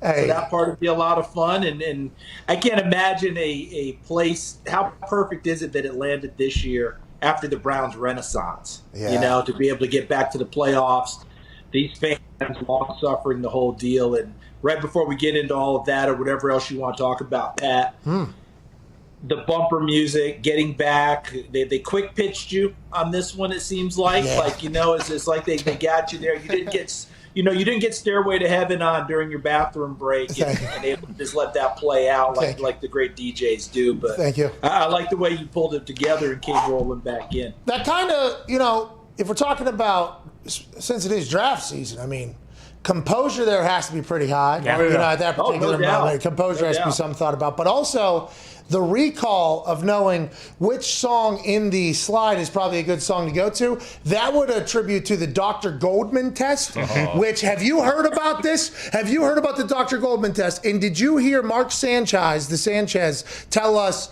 last hour or 2 hours ago that Justin Fields has scored higher than any other NFL quarterback in this Dr. Goldman in the recall department of anything? And how come that isn't something we've learned about? This guy might have photographic memory. He runs a 4.4, and he played in the Big Ten as a great star. I mean, why is Justin Fields getting slept on, you think? And did you know this Dr. Goldman test even existed? I didn't know that this test existed. Neither did we, by the way. I mean, I'm still trying to understand why I didn't get the playbook with the $100 bill taped in the back like we had in draft day or whatever it was that I didn't return. I don't know if you and AJ went through that during your time where where they sent you the stuff and they wanted to see your recall, and did they tape any money in there and see if you were going to be honest about the whole thing? I didn't get that part, but I'm loving hearing about this because I'm just going to tell you guys this. It's my own personal theory. Every year, like clockwork, we start the draft process with people at a certain level. Okay, so let's talk about the top level people. As we start the twists and turns, instead of being able to say nothing but positives about them, at some point we have to start picking them apart. We have to, right? Oh, we can't just keep saying great things. So we start picking them apart and we try and find contenders. Who else is good? People rise, the whole deal. In Trevor Lawrence's case, it's going to end up where all the twists and turns go, but when it's all said and done, he will continue to be the number one pick. We'll be back to he's the guy. We went through this with Andrew Luck and Robert Griffin. You kind of fought it out with Jameis Winston and Marcus Mariota, but those were legit deals. Justin Fields, the rise of Zach Wilson, got it. Then all this other conversation and buzz. So I'm very glad you brought up this test. And I still don't believe that the 49ers have settled in on Mac Jones as their third guy. Hey, Shefty said this morning he would be very surprised if they don't take Mac Jones. I understand that. Here's what I keep coming back to, though. They were at Mac's Pro Day. The same day, as you guys remember, Justin Fields was throwing in Columbus. They couldn't be two places, NFL rules this year. You know how it goes, right? Only so many can go and blah, blah. So Kyle Shanahan chose to be at Mac Jones. And it's understandable. We know why and the reasons and all that. We can go through whatever you want. But that same day, was it not announced that there would be a second pro day for Justin Fields and that the 49ers would be in attendance? So that's why I'm not just saying I'm waving the flag on this and saying it's definitely Mac Jones. There's still time. And I think Kyle Shanahan and John Lynch are going to do due diligence on this, be at the second pro day, have a chance to get up close and personal with him, the ABC way, as we used to say we do when we were kids, and off we go from there. Charles, I don't know if you've seen, I guess Nick Saban has said that the Niners have not spoken to him and not asked him any questions about Mac Jones. Like, A, do you think he's telling the truth? And if he is, like, is that alarming at this point? I think he's telling the truth, and AJ, I would be alarmed if we hadn't had so many occasions where guys have been drafted without anyone talking about them. Now, the difference in this one is, you guys know the stories all the time about different people who have not been discussed with certain programs because they didn't want the rest of the league to know they liked that guy. The Jay Cutler story is famous in Denver with Mike Shanahan, where he never once talked with anyone at Vandy. They didn't, work him out individually. They kept all their people away, and then they took him at 11. They didn't want anyone to know that they were locked in on Jay Cutler. In this case, because they've moved up and got to the number 3 pick, AJ, I'd have to say it's a little surprising that we haven't heard about them digging in really deep on Mac Jones, because we now know where we are, right? If you're them, you can pretty much take Trevor Lawrence and put him to the side. But if you're taking a quarterback, you better do your due diligence on Zach Wilson in case the Jets somehow don't take him. Mac Jones, Justin Fields, Trey Lance. I'd be surprised if they don't talk to Nick Saban at some point. I'm getting quarterback fatigue at this point, but we'll continue to talk about the quarterbacks. But it has been said to me personally, and also others are reporting, Kyle Pitts is the best player in this draft. How do you see that? When do you think 5 to 7 potentially? You think somebody's going to move up and get him? How do you see his night going? Because they're saying he's the guy right now. Listen, my esteemed colleague at NFL Network, Daniel Jeremiah, who I think is the best in the business at doing this, and that's not a knock at anyone else. I'm not here to say, well, he's the best and you guys aren't. I'm just saying I'm biased. I sit next to him every year. He's great. I see his work. I think he's the best. He's got him as his number 2 overall player in this draft. Number 2 overall player. Didn't say he's going to get drafted number 2. Just the second best player. And then you watch his pro day, you watch his tape, and you understand why. So to your point, Pat, I think it really starts probably at 4 with Atlanta as a possibility. Not as strong, but then I think you're right. Going to 5, if someone wants him, you might want to get up there and get him, because the news yesterday of Sam Darnold going to Carolina, if you let him sit there and get to 8 to Carolina, who kept their first-round pick, I could easily see them rushing to the podium and turning in Kyle Pitts' name to give Sam Darnold another weapon to go with. DJ Moore, Robbie Anderson, Christian McCaffrey, that crew. You give him a big-time tight end, look out. Oh, yeah. Hey, Charles, have you studied Sam Darnold at all? And what do you think he's going to be in Carolina? Can he kind of revive his career? I think he's still only 23 years old. So young, man. Yeah, AJ, I'm not ready to give up on him. I don't think anyone who's in this league really is. When you look at what he was going through, dealt with, what we saw in New York, the inconsistency of play there, yeah, he has to own some of it. I'm not going to sit here and say that everything he did was perfect. The team was terrible. But he was not built for success, and they didn't ramp up for success. It never really happened, So I think in this case, Carolina has some working pieces already in place. I'll be interested to see what they decide to do with the offensive line, because they made some moves in the offseason. Pat Elflein's coming over to play guard for them, although he could play center, although Matt Paradis is there. Moton at 1 tackle. I think the left tackle spot is still up for grabs, even though Greg Little's penciled in and Cam Irving was signed in free agency. But if they can beef that up, remember, they were 7-9. I had them late in the season knocking off Washington, where if Washington won, they win the division. And Carolina came in there and put it on them. So I think they've got some good pieces in place.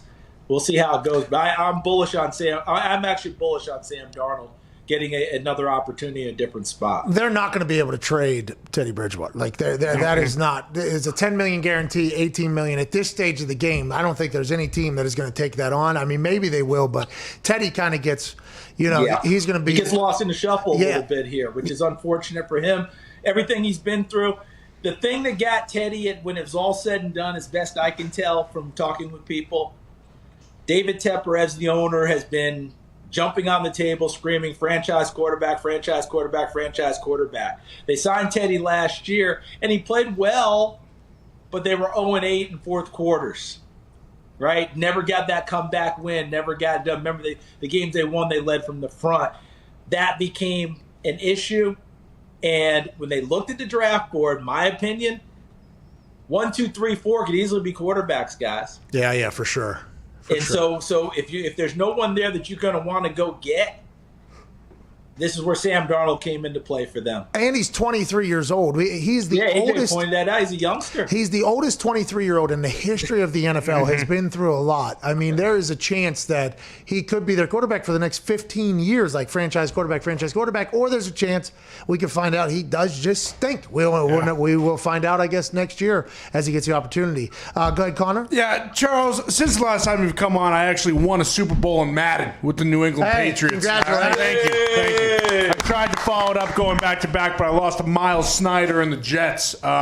He's an auto-generated rookie. When are we going to get the real rookie classes? And once again, when the hell is Madden going to fix the damn game? I love having this conversation with you because I am the best broken record you've ever seen.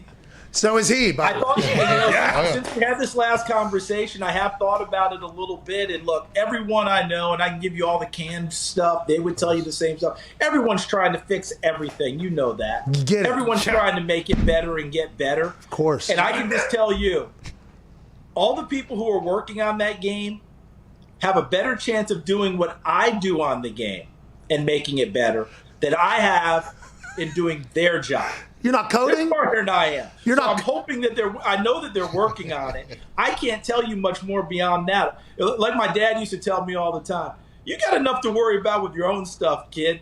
Why don't you fix that and let me worry about everything else? So I just have to work on my performance. Well, you crush it, obviously. Mm-hmm. And you are one of the only people that you can directly talk to about Madden, by the way, because you're one of the mouths, one of the faces of the game. So I think whenever you come on this show, it is always seen as an opportunity from our Madden. I just wish I had an answer to be able to help, but I just know that this is, as they say, above my pay grade, above my ken, above my head, because they're just smarter than I am with algorithms and all that other stuff. For me, an algorithm was, do we run it off tackle or do I throw it 5 yards downfield? Yeah.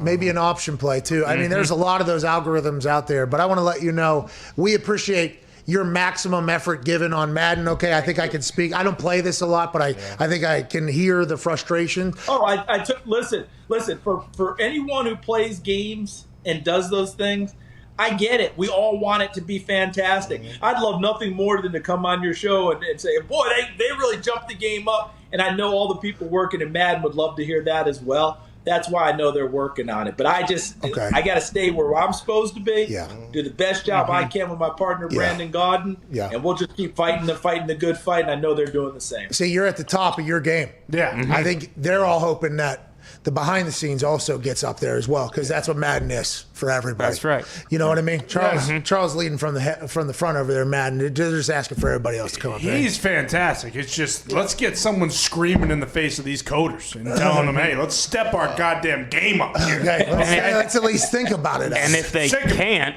let's maybe consider a price decrease. Yeah. You know? Yeah. $20. Because the thought is it hasn't changed. Exactly.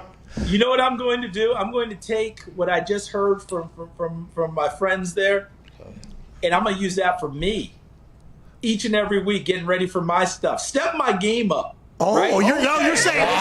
Oh, okay. Raise the bar, Motivated you? These boys are motivators? Let's go! Is this Lombardi? Right now, let's go! We should be in the tunnel, ready to go take the field right now. We ready. Right? We ready. We ready.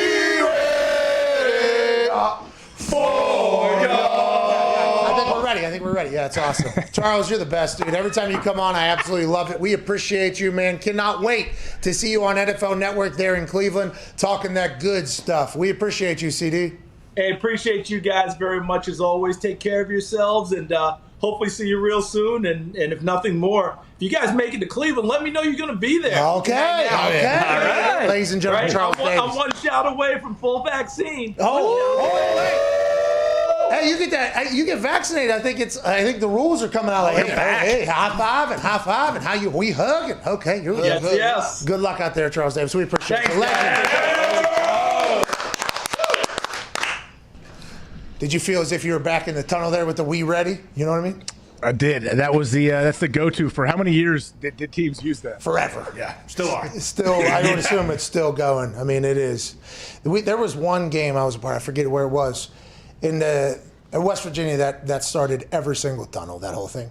There was like a somber one though. Whoa. And it was kind of like eerie. I was like, oh shit. Like it was, because we walked down a little bit further one and it didn't have as much energy. It was just like almost like we were walking and it was just like a casual sing basically. And it was echoing and I was like, oh fuck. Somebody's gonna die tonight. It feels like somebody's gonna die. It was awesome to watch. It was a really cool part there. Charles Davis, always electrifying though. So what's going on with Madden? Like they're still having all these issues? To be honest, I have no clue. I've never played the game. I don't know, but I do know that the Madden community is always asking if I can go to bat for him. And Connor is taking it upon himself because he is in the Madden community. Yeah. And I just want to let you know, if it calls for us to say some things to the voice of Madden at this point, to relay the message for the Madden community who has invested large portions of their life to this game, for them to be happy, I'm all about it, pal. I'm all about a good, like, hey, let's make lives better and games better. It's like, hey, a ball can't get deflected 18 times and then the other team's picking it off. It's like, hey, let's fix this shit. That doesn't happen in real football. This isn't a joke anymore, okay? Yeah. Video games are real and they're serious, and we're trying to make the game better, and they won't. Dr. Goldman is actually working with some esports teams. That's true. Yeah. Probably playing Madden. Dr. Goldman's getting involved, and Madden just refuses to believe that it's a real life thing. Thank God. Also, a mall in Pittsburgh leaked the cover of Madden. Derrick Henry. Who's on it? Derrick Henry. Tennessee Titans, Derrick Henry. Oh, there we go. Talking Titans, baby. When's the next Madden coming out? No release date, but August 20th. Yeah, it's always August. Right before the season. All right, let's go. Okay, congrats, mate. This one's going to be the year, by the way. It better be. Charles just said they've been working their asses off back. This is my last one. If it's not better. They've been algorithming. Okay, they've been coding. They've been investing time and letters to this thing. Better be. They're ready to go. And it's because of you guys. Remember that. Oh, yeah. Thank you, guys. We can do our part. Nah, I'm not going to play it. Like, I'm serious. Those greedy corporate fat cats. You won't catch me spending $70 playing that fucking game. Now. Carbon copy of last year's version. You're going to let somebody else pay for it, tell you if anything's different, like the classic iPhone move. Boom. Exactly. Like, do I need this one? Well, it's a little different keypad, but I would not. Okay, thank you. Thank you. Appreciate it. Bring back QB Vision, please. Hey, there's QB Vision in the virtual reality football game. Yeah, that was awesome. You can actually throw the ball. That might be. I can see how that'd be fun. It's a good time, yeah. It's hard for people that have never played it, though, to understand what you have to do, because you're not actually throwing. It's kind of, but you have to like throw it like a dart, because you got to release a thing in there. Yeah. So it's like a mix between a football throw and a dart at the same time. It's a good workout. You get in there, you start slinging some things around, start getting flames on balls. He's on fire. He's on fire. He's on fire. Is he an NFL quarterback? Technically, I am. Maybe. No, I actually. I mean, you got to throw like Rodgers. That's why the game's so tough. Yeah, because you got to throw it. You got to do the. Yeah. Good luck. Good luck executing that one. Hey, going back to that Dr. Goodman deal. Whoa. Goldman. Jesus. Come on. Are you kidding me? Goldman. That's my problem. Dude. This goes into my question. First off, why is this guy not more well known? Why are we just hearing about this? And when Sanchez said he announced what Justin Fields' score was, it was crazy high compared to everyone else who's ever taken it. Was that the first time he said that publicly? Has that already been out there? Like, what is it? We were also blindsided by this information and the existence of Dr. Goldman, who has a PhD in two certain different types of things, I guess, in the world of psychology. This test has been going on for some time, since at least 2014, when he took over the clinical and sports psychologist position for the Detroit Lions at the time. Wow. So this has been happening for some time. We celebrated the thought of this test a lot harder before reading that line right there.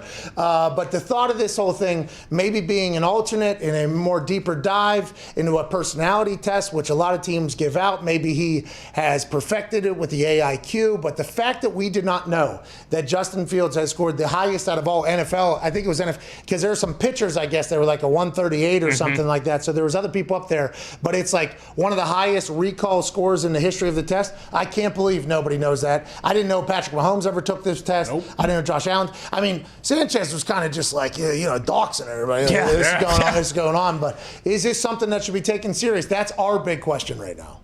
And who's administering the test? Like, how did these guys get the test given to them? Was it at a pro day? Like, does this Goldman, is he in with all the teams? Dr. Goldman, he's worked with all 5 major leagues. That's right. MVPs from each. But are the teams like, okay, Pat? But if you say you're the GM of a team, are you saying, all right, well, hey, we got to get this guy. We're going to a pro day. Make sure he takes the Goldman test. Like, is that how it's worked? How does it work? I would assume that is how the Goldman standard is operated. Is you just take the Goldman test, much like the Colts had me take a personality test. It was like a multiple choice personality test or whatever. Then you also have the Wonderlic, obviously, which I think is problem solving more so than anything else, and critical thinking and reactions. Now, I do believe the Wonderlic also proves whether or not somebody's a good reader or not. If you see somebody low, it's not like they probably aren't that great of a reader. If you see somebody very high, it's like that doesn't necessarily mean they're the smartest people. They just are the quickest and everything like that. So I have seen different tests offered up, and I actually took a couple different tests. I've never seen the Goldman standard. I wonder how many teams are giving out that test and who is potentially hoarding the information that Justin Fields had the highest score, because then you also have to dive into that as well. I just found an article as well that Baker Mayfield actually earned the second highest score ever in 2018 for this test. Wow. What was the score? Did not say, but it was confirmed by... At the time, he was the second highest? 2018, yeah. So now he's the third highest. Yeah. Okay.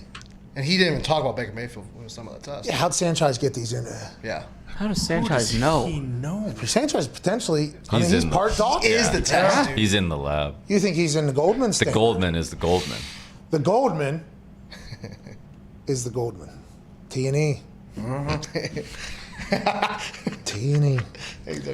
Let's go to, what are your thoughts on Justin Fields? All that. Did you see what was happening while you were on vacation with the statue? Greek god? Yeah. The specimen that is Brady Quinn? I mean, is that tough? Is that tough, though? Because I think I've seen him one time, and it's just like, oh, there's an absolutely shredded, robot-looking, attractive man who Made in the lab. seems to work harder than everybody else as well. Was it intimidating over there, or is it, we're family?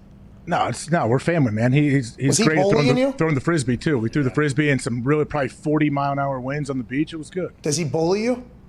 Does he bully me? No. What would he bully me Your about? eggs. I don't know. Throw the frisbee, dude. Yeah. He's probably throwing darts out there. Whatever he says, I do. Run a go route, bro. Go 200 yards out. I'm gonna throw the frisbee. Okay, how fast you want me to run? Like that's what it is. Oh, it's like, we'll time you? That's awesome. Like my kids. Like I tell my kids, hey, I'll time you, man, if you run down and grab me my drink. Okay, cool, Dad. Hold on. 1, 2, and I gotta yell as he's running down the steps. A lot of people are not happy, though, with Orlovsky's source telling him, or Orlovsky relaying the information that his source told him. And that was a big conversation.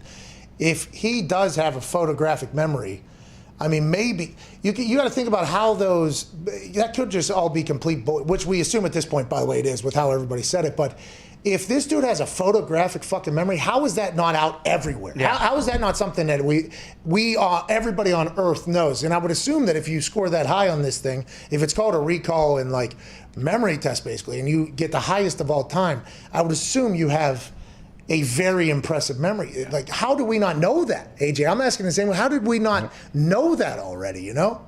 Where are the people, like, I don't know who Justin Fields' agent is. Like, can they somehow, that's something that an agent can do to help somebody. I guess if you would push that to Schefter, Rappaport, you push it to these guys, and they put it out, or you. Like what you did today. You definitely have helped Fields. I would hope so. I mean, by the way, big Fields fan, always been confused with this whole thing. Well, also they'll say you helped him after he was somewhat hurt on the show. And by the way, listen, people say stupid stuff on this show all the time. Am I supposed to? He was telling me what somebody told him. Yeah, he prefaced I mean, what am I supposed to? Come on. People were coming after me. That Buckeye Wire, probably your fucking neighbor. Yeah. Yeah. Just complete libel in that headline that was written about me over there in Ohio. Now, I know that guy would answer, OH! I saw that. You were pretty upset, weren't you? I didn't like that. It was complete bullshit. And I know the cult you guys have over there is going to come after me. It's like, yo, I've already done this dance before. Urban Meyer attacked me. I have to attack him back. Ohio State fans attack me. I'm like, listen, all right, I fucking get it. I appreciate and understand it. Then this guy's just trying to drop me right into the thing. Pat McAfee does that. Fuck you, pal. Okay? I have a lot of respect for OH. I thought you handled it very well. I really do. Hasn't What's up? learned. What are you You all right? stink, dude? AJ, you haven't learned yet. Just say I-O, dude. No, man, can't do it. Come Not on. to you. See, you know this is that. a problem. Don't be a horse's ass, dude. Come on. Don't be. See, you're the classic bully, Pat. That's the thing. I'm not. No, I'm not. No, I'm not. Brady Quinn made you throw a frisbee in 40-mile-an-hour winds. Okay? There's no way in fucking hell you wanted to do that. You got bullied by him. Don't try to put this on me. I'm trying to rally, unify. That's what I'm trying to do. OH! Wow. Yeah, man, good show. Good show so far. How about this? May the Lord be with you. Hey, happy birthday, Tim. By the way. Oh, okay. All right. Wow. Happy birthday, Tim. Yeah. Happy birthday, Tim. Yeah, could have brought and also with you back home there. Jeez Louise. You said Can't may do the it. We Lord don't be have with time. you. You praying for me? Well, it's just a give and take thing. I'm a unifier. I'm trying to bring people together. You shake your neighbor's hand. Yes. A unifier, dude. Yeah, that's exactly how I view you. Unifier. I think I am. You actually are, to be honest. You really are. I believe I am a pretty good unifier. Now, who's in there? Who knows? But we're coming together for a beautiful thing. Chris Mad Dog Russo, legendary trailblazer, sports radio talk show host, will be on the other side of this break. AJ, anything to say to the Sirius XM listeners? No, it's good to be back. It felt like I was away for a month. It's good to be back here with you. Did you get a bit antsy to get back? Yeah, it was a perfect trip, though. It was like 4.5 days. I never want to go anywhere longer than that. It was great. We all talked about that a lot. Like 3 days out of anything, I feel like I've missed everything. You know what I mean? I get a little bit antsy. I don't know. Chris Mad Dog, Mad Dog, we'll be on the other side of this 6-minute break. His show will be better than ours. We promise you that. But wait until you see what we do tomorrow. Wow, dude! We ended that show on Sirius XM by yelling. Wow! Wow, dude! 50 cents. Terrible. Just fucking terrible. We know it, though. So please, get off our asses about it. Bryson DeChambeau almost blew his back out yesterday. Oh, jeez. Driving. Did you see that guy? I saw him. I don't know if they were showing it from... I was watching today, and it looked like he was swinging as hard as he possibly could. Yeah, VJ Singh is looking at him in the background, just chuckling at this golf ball whacker guy, just feet in front of him. I mean, it was... I love DeChambeau, love what he's doing. It has to be so stressful to be him. He tried to murder 4 straight balls, and immediately upon leaving the driver, after he used every single muscle in his body to swing that thing, not happy with it, give me another fucking ball. And as the ball's coming, he's attacking that other golf ball with a ferocity and a ferociousness as if it is about to get destroyed. On tee, where we're going, every muscle getting into this thing again. Wham! Fucking hate it. Give me that thing. That thing hasn't, the first ball hasn't landed. He's hitting the second ball, and he's asking for the third ball already. Love where DeChambeau's head's at. Probably win in the Masters. Oh, yeah. If I had to guess. Probably. Man, we need to get him on the show. Hopefully he wins the Masters on Sunday, and we can get him on Monday right after. He is nothing like anything I thought golfers were like, by the way. How old is he? Who knows? He could be 45. He could be 28. I would have no idea. I think he's like 27, 28. Late 20s. 27. Yeah. Very close. He's 28. Very close. Look at VJ. Chilling, chuckling, full rotation on his heels on the backside by Bryson. I mean, he's awesome, dude. It's Masters Week. Even the guy who works the course is coming out like, holy shit. Look at the golf ball whacker guy. Look at that guy. Is there any update on Tiger's status or anything, like how he's doing? Nah, they said they found out what had happened but they will not release it because of privacy. It doesn't make any sense to me. Well, that means it wasn't illegal then, right? Yeah. I mean, it could mean that he fell asleep, I guess, and anyone can fall asleep. That's not illegal. Yeah. Yeah, but that I think if it was a legal situation, they would have to tell what happened, right? Because that would be public knowledge. Because this person was potentially on public property in a reckless shape that could affect the community that we are supposed to protect. I think they would have to. Since they said due to privacy, I feel like it is not a legal action. Now I might be wrong. I don't know that whole thing, but my reading into it. That was my initial thoughts. Yeah, it was just weird when they said, like, we know the cause of the wreck, but we will not release it. Is that common when it comes to things like this? I don't know if normal situations like this, they would have to report on it, right? Tiger Woods, everybody on earth finds out about it, you know? Well, and like we were saying earlier, too, I feel like if there was alcohol or, like, drugs involved, like, some tabloid would definitely hear that. Yeah, for sure. Harvey Levin. Yeah. Not the other one. Not the other one. Were you here for that? That was a rough. Oh, yeah. That was a rough go.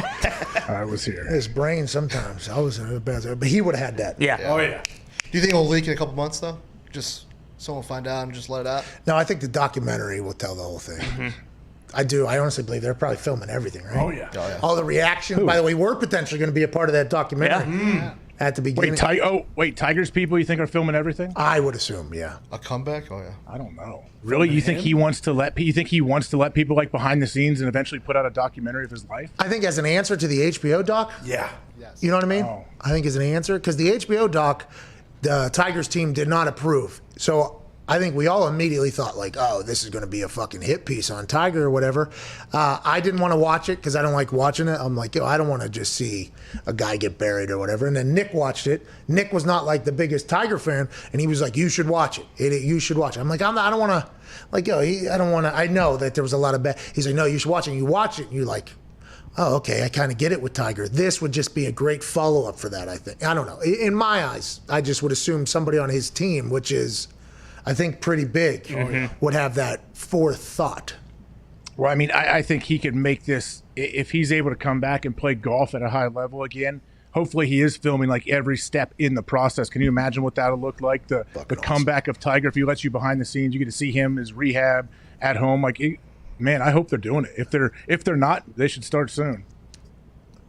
The return to the roar or something like that. Because if he was to get out there, Tiger's return to the roar or something. Because if he gets out there and he does anything good, that crowd is going to be bonkers or something like that. That opening shot, him walking out with everybody following.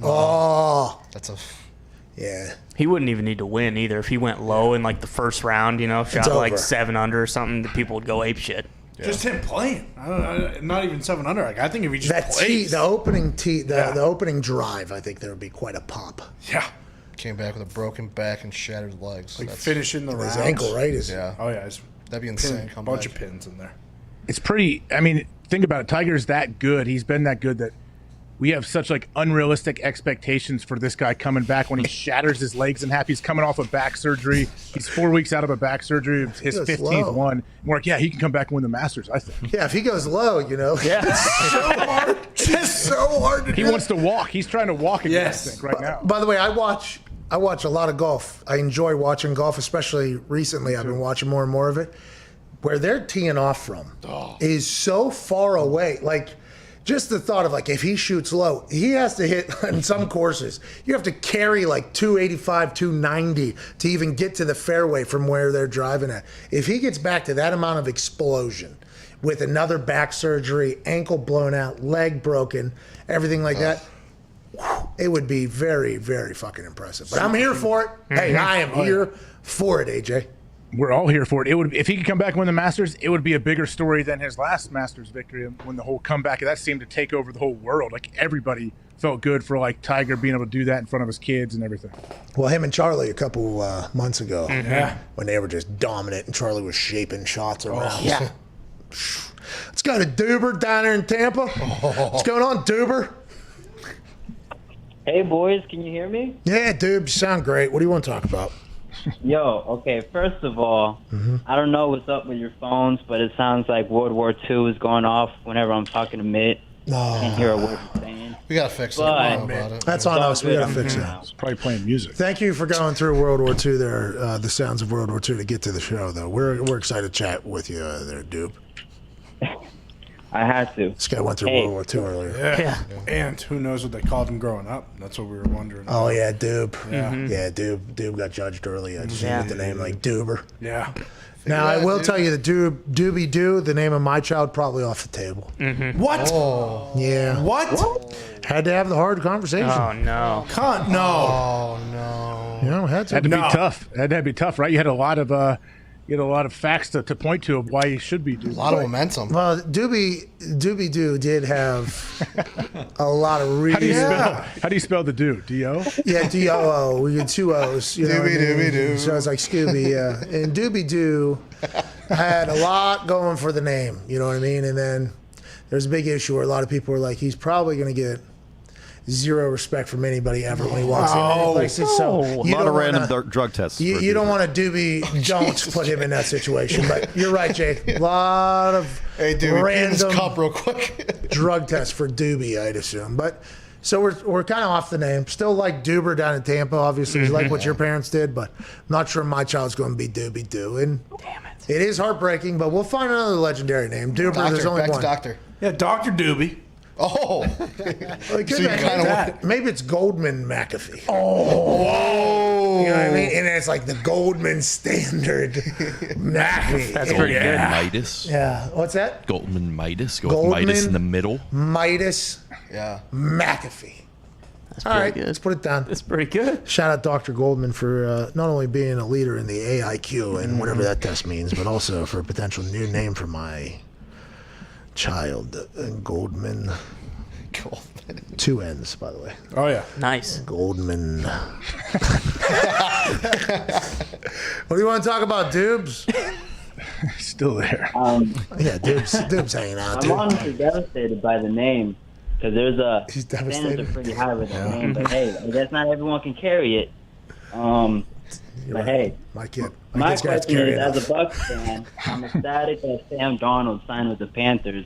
So are we really seeing Sam as their QB, or is he going to compete with Teddy for the job? A great question, Duber, and thanks for the call. $18.8 million guaranteed contract picked up day one of him being traded down there. And all signs are pointing to Darnold starting. They also said Teddy Bridgewater could explore trade options if he and his team could find it. To do so, to trade, obviously, you would be picking up an $18 million salary next season for Teddy Bridgewater. I think it's going to be tough for him to find a trade home, but let's not get crazy. In the NFL, having 2 good quarterbacks is good news for your team. Teddy Bridgewater was a part of that in New Orleans. Now, how will Teddy handle this entire thing? Who knows? But it feels like they're pointing at Sam Darnold as their starting quarterback, just like Chicago had Andy Dalton. It absolutely feels like Sam Darnold is going to be their starting quarterback. Yeah, the question, can they keep Teddy around to be like a great backup situation if he needs to be? But you're right. It's a tough situation for Teddy. I'm sure he would want the chance to be a starter somewhere else, but he's guaranteed $10 million. He doesn't. There's no reason that he would come to the team and say, "Yeah, I'll restructure." Would he? No way. He's stupid. Yeah, can't do it. Just take your $10 million and chill. $10 million and chill. Can they trade? Could another team that he's traded to? Wouldn't they pick up his deal? Yeah, but that's what we're saying is that's why it's potentially a tough trade at this point. Yeah, you know what I mean. I mean, it's $21 million in 2022, but that's zero guaranteed money, so that does not matter. It's just $18 million with $10 million guaranteed next year. I mean, maybe $10 million is not that much, I guess. That's if he's your starter. Cut him. If he's your starter, like if you want Teddy as your starter, that's a cheap. Yeah, and $18 million is probably what it will cost if he is your starter. That is right in the ballpark of a very, very, very affordable starting quarterback in the NFL. He was so good with the Saints, but they ain't got no money.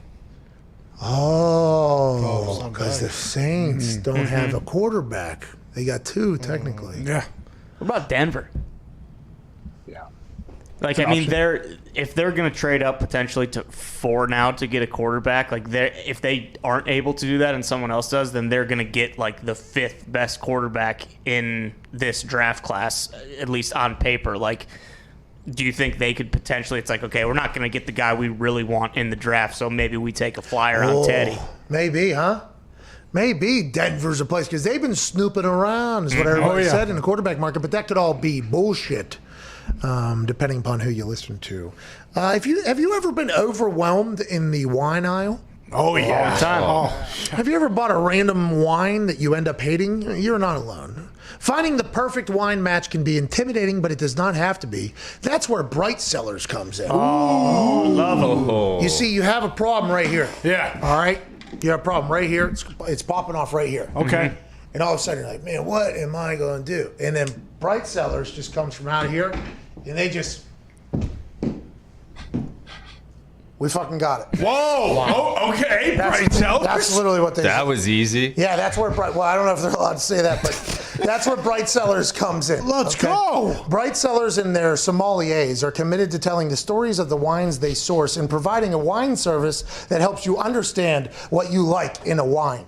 Each wine comes with an education card that provides more information on the wine's origin, tasting notes, and good food pairings. Oh, I love that. It's perfect for a date night wine tasting or finding the perfect glass to sip while watching baseball coming up here. Ooh, okay. A lot of people drinking wine while watching baseball. Wine and baseball. Oh, a little wine and baseball. Where the hot dogs? Better. What's that, Guppy? I didn't say anything. Well, it sure sounded like you were talking about how good that wine is while watching baseball. That was Connor, but yeah, I do love wine and baseball. Bright Cellars are versatile. You can always switch up the amount of reds and whites if you are a seasonal wine drinker, and you can skip and order whenever you want. The best part is that if you do not like the bottle of wine, Bright Cellars will send you a replacement bottle in your next order. Now we're talking. How about that? You don't like it? Replacement.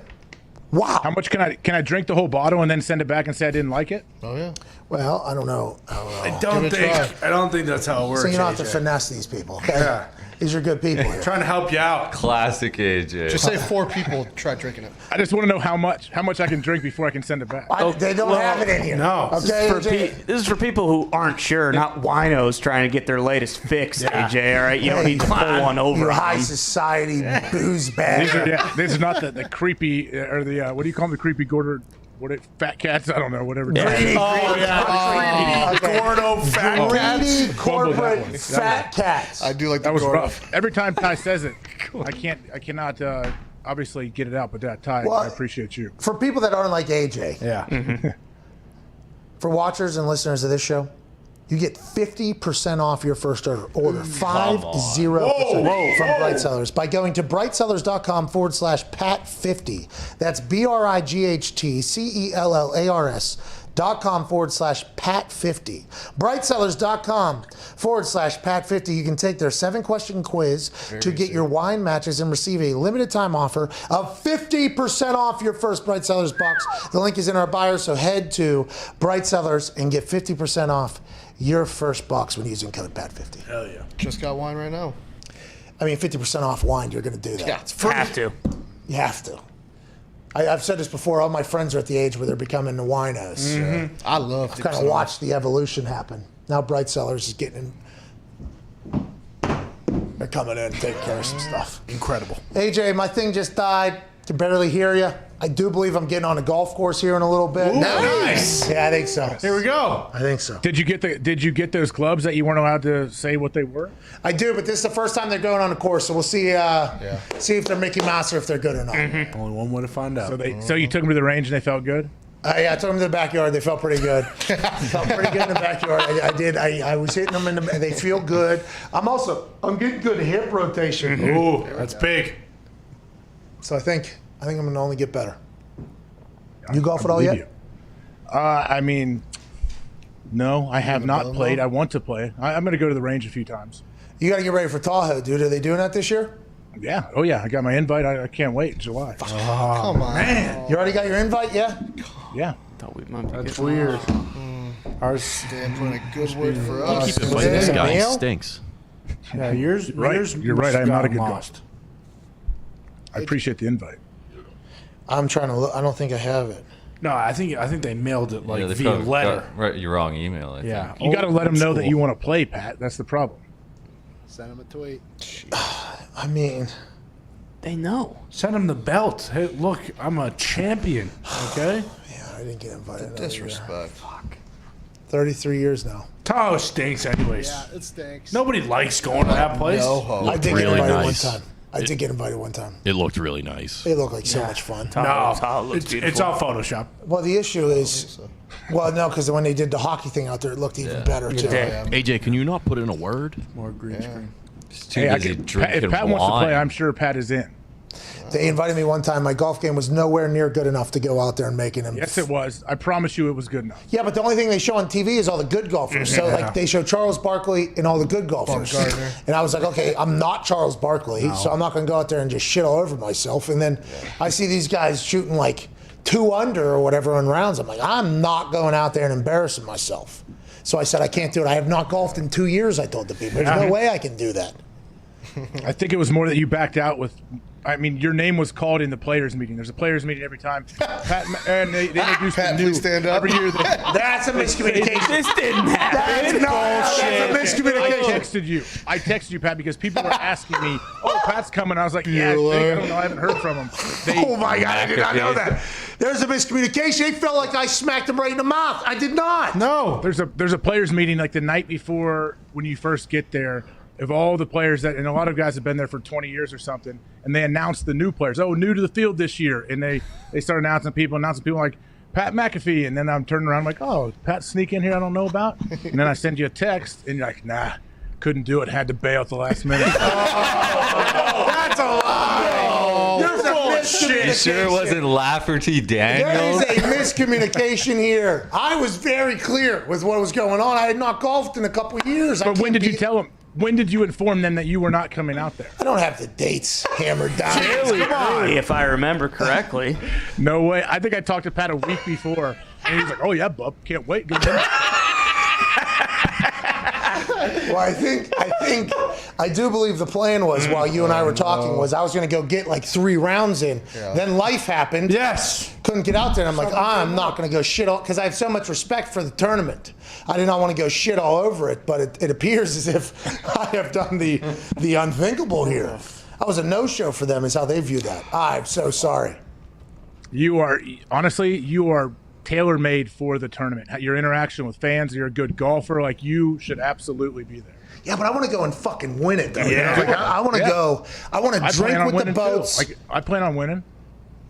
Yeah, you got no shot. But you know that's not kick gonna. off. I've never got above, I think, 55th place. But, hey, you never know. If I put 3 good days together, I'm going to win. Hey, it's all about just stringing 3 good days together. That's right. That's it. Or 3 good. I can't string 3 good shots, but maybe this year. See, that's a big part of it. You got to string together 3 good shots for 18 straight holes for 3 straight days. That's it. And anybody can win it. Just got to get hot. Just hot at the right time. You're right, Gump. What if you go low on Friday? What if you shoot 12 under on Friday? What if I'm in contention going into the weekend? Then I got to sleep on it? Oh, then I feel like the golfers, how they feel like. I don't know how I could sleep that night before, by the way, if I'm going in for because you win. To, considering how the Bahamas went. I think slept total 4 hours the entire weekend. Yeah, true. Oh, Scottie Pippen's going to be there this year. Scottie Pippen did dunk on me at that particular thing. He got lucky. There you go. How much does the winner get? Real money, right? $125K. Oh, Jay Wright's going to be there. Everybody gets paid from first to last. You get something. You got to donate though, huh? Everybody, do you get donated? No. Shamed? Yeah, is that one of those things? You get a check like 5 days after the tournament sent to your house. Can somebody tell me what's something that costs $125,000? It's pretty cool. Because if I win it, I would like a trophy. Yeah. They have a trophy, I think, and you get the big check like Happy Gilmore. Really? Yeah. Oh, Joe Buck's going to be there. Could you imagine? Oh no, why'd you do that? You're so rude. Zito just literally dropping something into the comments. And $125K, that's like halfway to the jetpack we talked about. Oh. The who? The jetpack. So half a jetpack. Oh my God. If I win this tournament twice, I got a jetpack. What do you shoot, honestly? What do you shoot? Like, say you go play today at 18 holes. What do you? I'm going to go play today. It's the first time playing this year. I'll let you know What's the range? And do you actually putt out or do you pick everything up? Because that's the big thing that people don't realize. You're putting everything out in Tahoe. Yeah, those close putts end up being the problem. You know what I mean? They'll get you in the end. So I'll work on those. You had to do that at the Bahamas too, though. You know, when it really came down to it, you had to. Had to make some putts. I missed one, but had to make some too. AJ, he's not lying. He could shoot a 70 or he could shoot a 90. Hey, either score is going to be fine out there. You're not going to embarrass yourself at all. I could legit go today, for instance, if the right strain is hitting, I can go out there and I could look like the Tiger Woods golf game. Just like every shot looks like boom, boom, boom. It's like going in there. And I could also very easily 20 over. Hey, but you have that 70 in you. So if you put 3 70s together, you're probably going to win. Well, I always said about the difference between good and great is consistency. If you have it in you, why can't you do it 100 times? That has been my constant question about my golf game, and it's because I never play. So if I ever was to get into it, I don't think it would take me that long. I think if I was to focus in for a couple months, I'd be able to find it back in there. There was a time where I was good, but who has the time to golf? Who has the time? It is so long, AJ. It is so long. Del Curry.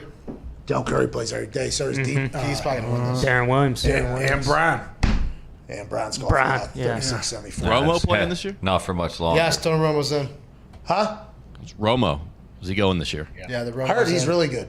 He They won always it say that. maybe He 2 always or chokes. 3 years Yeah. in a row, and then this past year he had to withdraw. I think after the Saturday round he had a wrist injury. Oh, The sure. contract got too big, signing that contract. Oh, they got Gittered in. He started off tough.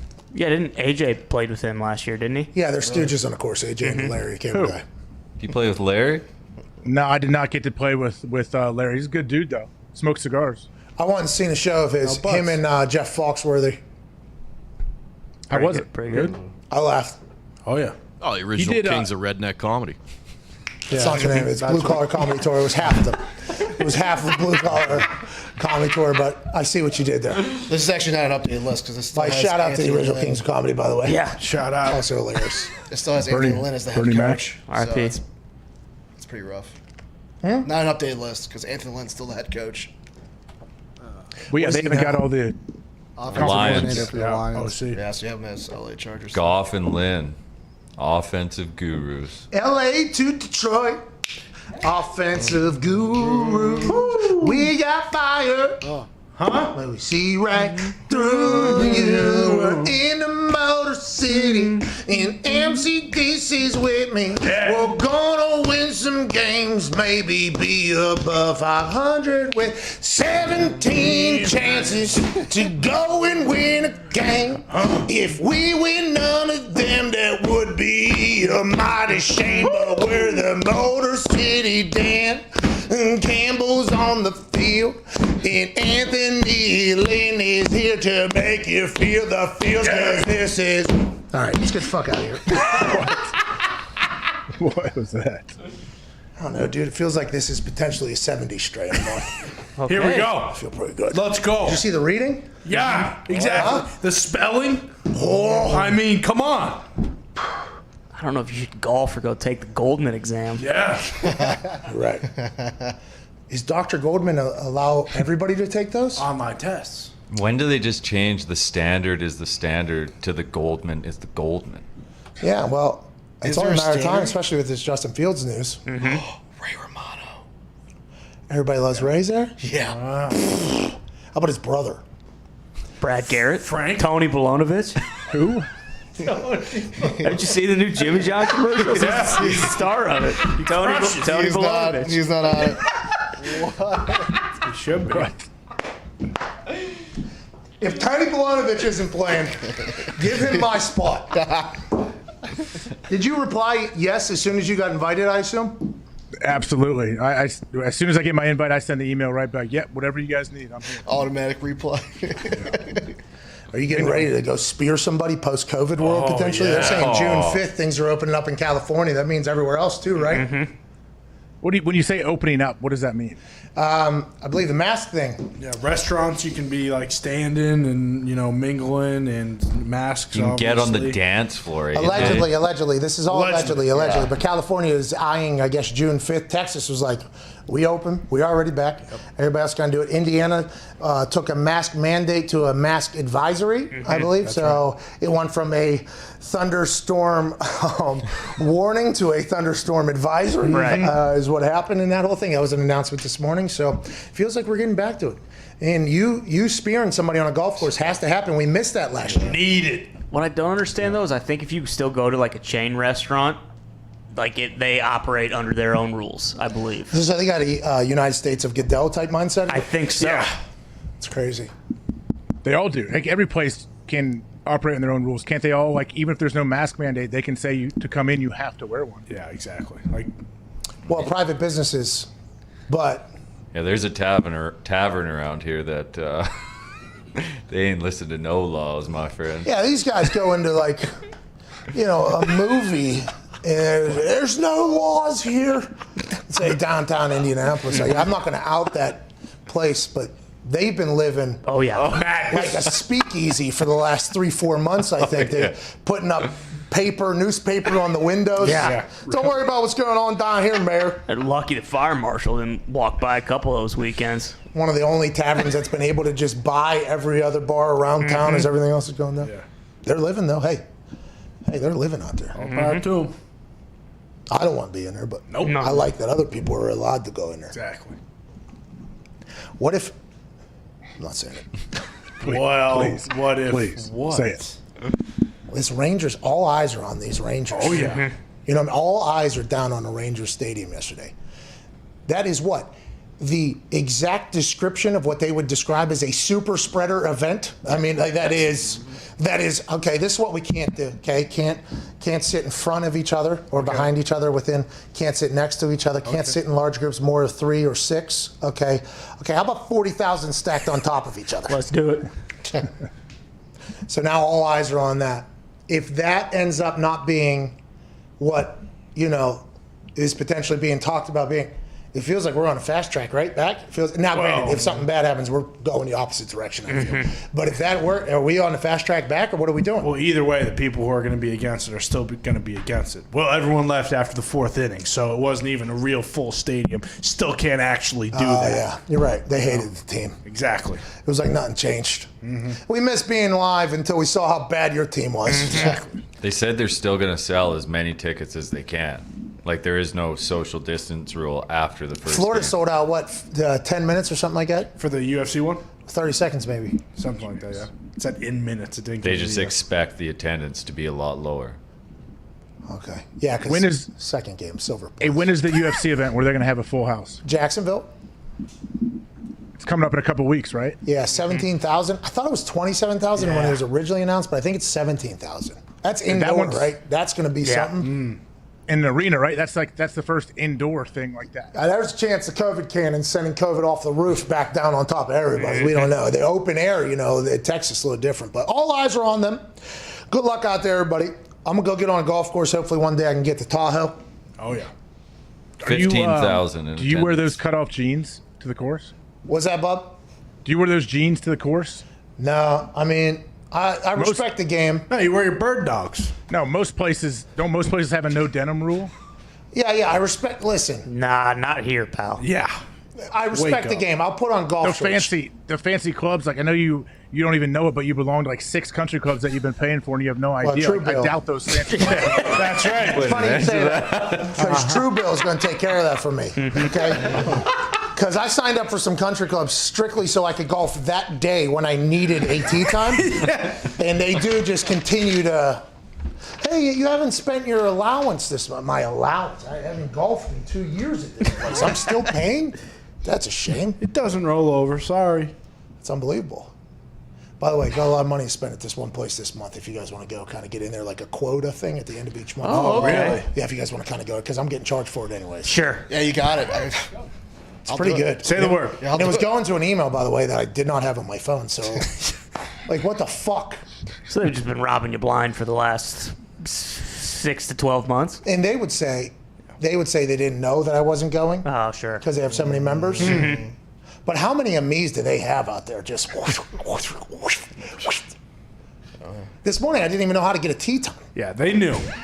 There's a website, I guess, that the members go to and log into and set a tee time. I don't even know how to fucking work the way. I've been a member for 13 months at this point. I'd assume that they celebrate every single month when your charge goes through. Hey, McAfee still doesn't know. We fucking got him again. Let's go. Well, I tried to get a tee time this morning. I called the pro shop. I'm like, am I able to set a tee time here? Yeah, you can. I normally go through the web.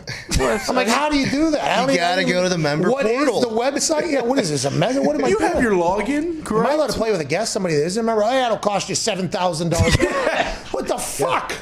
What did I sign up for that day? It was I need to golf right now. I'm not driving around. Mm-hmm. Yeah, I'll be a member. Whatever you need. Then they charge your card like a $40,000 initiation fee. I don't think it's that nice of a club. There's no way I paid that much for the first round. I'm also 33. I think there's a lot of younger, because I have done this to a couple different places where I'm like, okay, I guess I'll become a member if I can golf today. Just let me do this thing. But The one I'm going to is near my house. So I like to think that my money is going to keep the neighborhood because it has gotten much nicer. I almost see where they're putting the money. It's been a very nice course. Help the real estate. You know, it's really nice of you for the thanks for the new driving range. Yeah, Zito is also in the neighborhood. And Nick as well is in the neighborhood. Ty's a little bit up the road there a little bit. Jason's in the neighborhood up there. Now. Foxy was looking, I heard. Still looking. It's impossible to buy a house. It is, now. Foxy. It is Well, wait until you hard. see the prices near my house with what they've done to that golf course. They are skyrocketing. They are going up. They're getting bonus money from people that aren't taking any divots at all. And I'll tell you what, you're going to have to spend about $50,000 extra just to get that house that you're thinking about. Yeah, I guess Foxy had to do like a massively over the asking price. Every single one. And we still lose. And they lose. Jeez. It's a nightmare. Fading Foxy on houses. It's a curse. The house is crushed. You got to get pocket listings. The house is the only way. The only way. Pocket listings is a game changer. They want you to buy a house without an inspection. That blows my mind. Can't do by that. the way. And that's what people are doing, though. Paying $50K over and doing it without an inspection. No, I thought there was a law. You have to have an inspection. No, that's how my house sold with no inspection. Yeah. Yeah. Come on. Listen, I'm You can say reckless as with my is, money. right? Can't the Fucking seller need say an as is right now? What's that, AJ? Like a seller can say as is because they know they're going to have multiple bidders that are going to try to get the house. Listen, I'm reckless with what I have done, okay? With my money, I bought very dumb things. When you're buying a house, need an inspection. Yeah. You need an inspection. Now, I got an inspection on my house, quick turnaround, and he at least gave me a heads up, like, yeah, you're getting a great deal, but you're also going to have to do the heater, the water heater. You're going to have to do this, and the electric is going to have. At least he let me know, like, this is faulty, this is faulty. So I knew I was going to get, kind of fucked on the other side of this thing. But if that was to just get dropped on you without the price you're paying might be vastly different, and you don't even have a chance to add that into your mortgage now, and you can kind of whittle. Get an inspection, but they kind of have you buy, I guess, the gut sack. They do. Did they go on your roof and see your chimney? No, they did not. Yeah, I did. I had a roof check. Yeah. Did you? Because you got to check the foundation of it, or the you got to check the roof. They always say, "I'll come do a free roof check." Shingles. Let's do a free roof inspection. That's because they know when they get up, they're going to be able to say $40,000. Oh, guess what? There's $78,000 worth of damage right here. Wow. Yeah, if you don't fix it now, whole house is coming down. Roof Jesus Christ! They found a dead bird in mine. I just threw it in Zeke's yard. Oh, you did that? Smart. Oh, you son of a... Nick had a nice little barbecue gathering, small, socially distant thing. I was standing on his back porch, and I could just stare right into all his neighbors' houses. Yeah. I was just looking right into all of them. It's a very nice setup. He's got a dog that will bite you upon entering named Walt, and another one named Kevin who's awesome. And it's a very nice house. I'm very happy for Nick, proud of Nick with what he has. But I was just staring at all the neighbors' houses. I was like, What are you calling that pool? They're probably staring right back to us. That was your paranoia taking over full effect. Yeah. Those people are probably watching us right there. That's kind of how most neighborhoods are, though. What's that? You can see, like, houses are right next to each other. You can see into other people's houses. Yeah, but I think a couple good, properly placed, full-grown pine trees could alleviate that problem. No problem at all for Nick. One has a telescope in the window. I did see curtains move. Yeah, that was weird. Hello. What the hell was that? Who are those people? I never met them. They got a bunch of kids. That would be fun to sit there and watch you on his back deck just staring into other people's houses. Oh, I see someone. Like, people are trying to talk to you and you just can't even look at them because you're so dialed in. Too many documentaries, dude. Too many documentaries. Too many. A fun game. Not a fun game. I'm sorry. But what I wanted to do, and I think somebody had already done this, when you get into a hotel, that are downtown, like as soon as you walk in the hotel, everybody is staring with those windows are open. Like as soon as you get into, and people have apartments that are just stacked, and it's very hard as soon as you get into a hotel, not just look right across. It's like, oh, that person is living. It's like a Sims game. I'm watching right here. It's very. I watched 3 Walks of Shame on Sunday morning from my deck. It was beautiful. Did you clap? Oh yeah. Round of applause. Hey, good job out there. Nice. Make sure to put your mask on when you get in the Uber, though. It's hard. Those documentaries creep me out. I'm always like, that person's watching. I go right to the blinds. Excuse me. Not today. Is it sunny? It is pretty nice out here. That's what I do. That's how I operate. Did you ever see there's a picture of Alex Rodriguez in like the sweet penthouse taking a dump? and there was no curtains. I guess this happened a couple years ago. By the way, you would have seen this. Yeah, This of is course, something that is right in the AJ Hawk funny. cache or whatever. That is something that is primed and loaded. Oh, this is good. In the AJ Hawk cookies, by the way. Yeah. But it was like some hedge fund across the way in their building, like saw down, like I think that's Alex Rodriguez. I took a picture. Zito just found it. We do not need to put it up. Yeah, I have It's not not seen like it. graphic. It's not graphic or anything. All right, I'm gonna go hit the golf course. There is people on hold. I apologize, Rich, Robin in New York. We appreciate you. Josh, New York City. We appreciate you.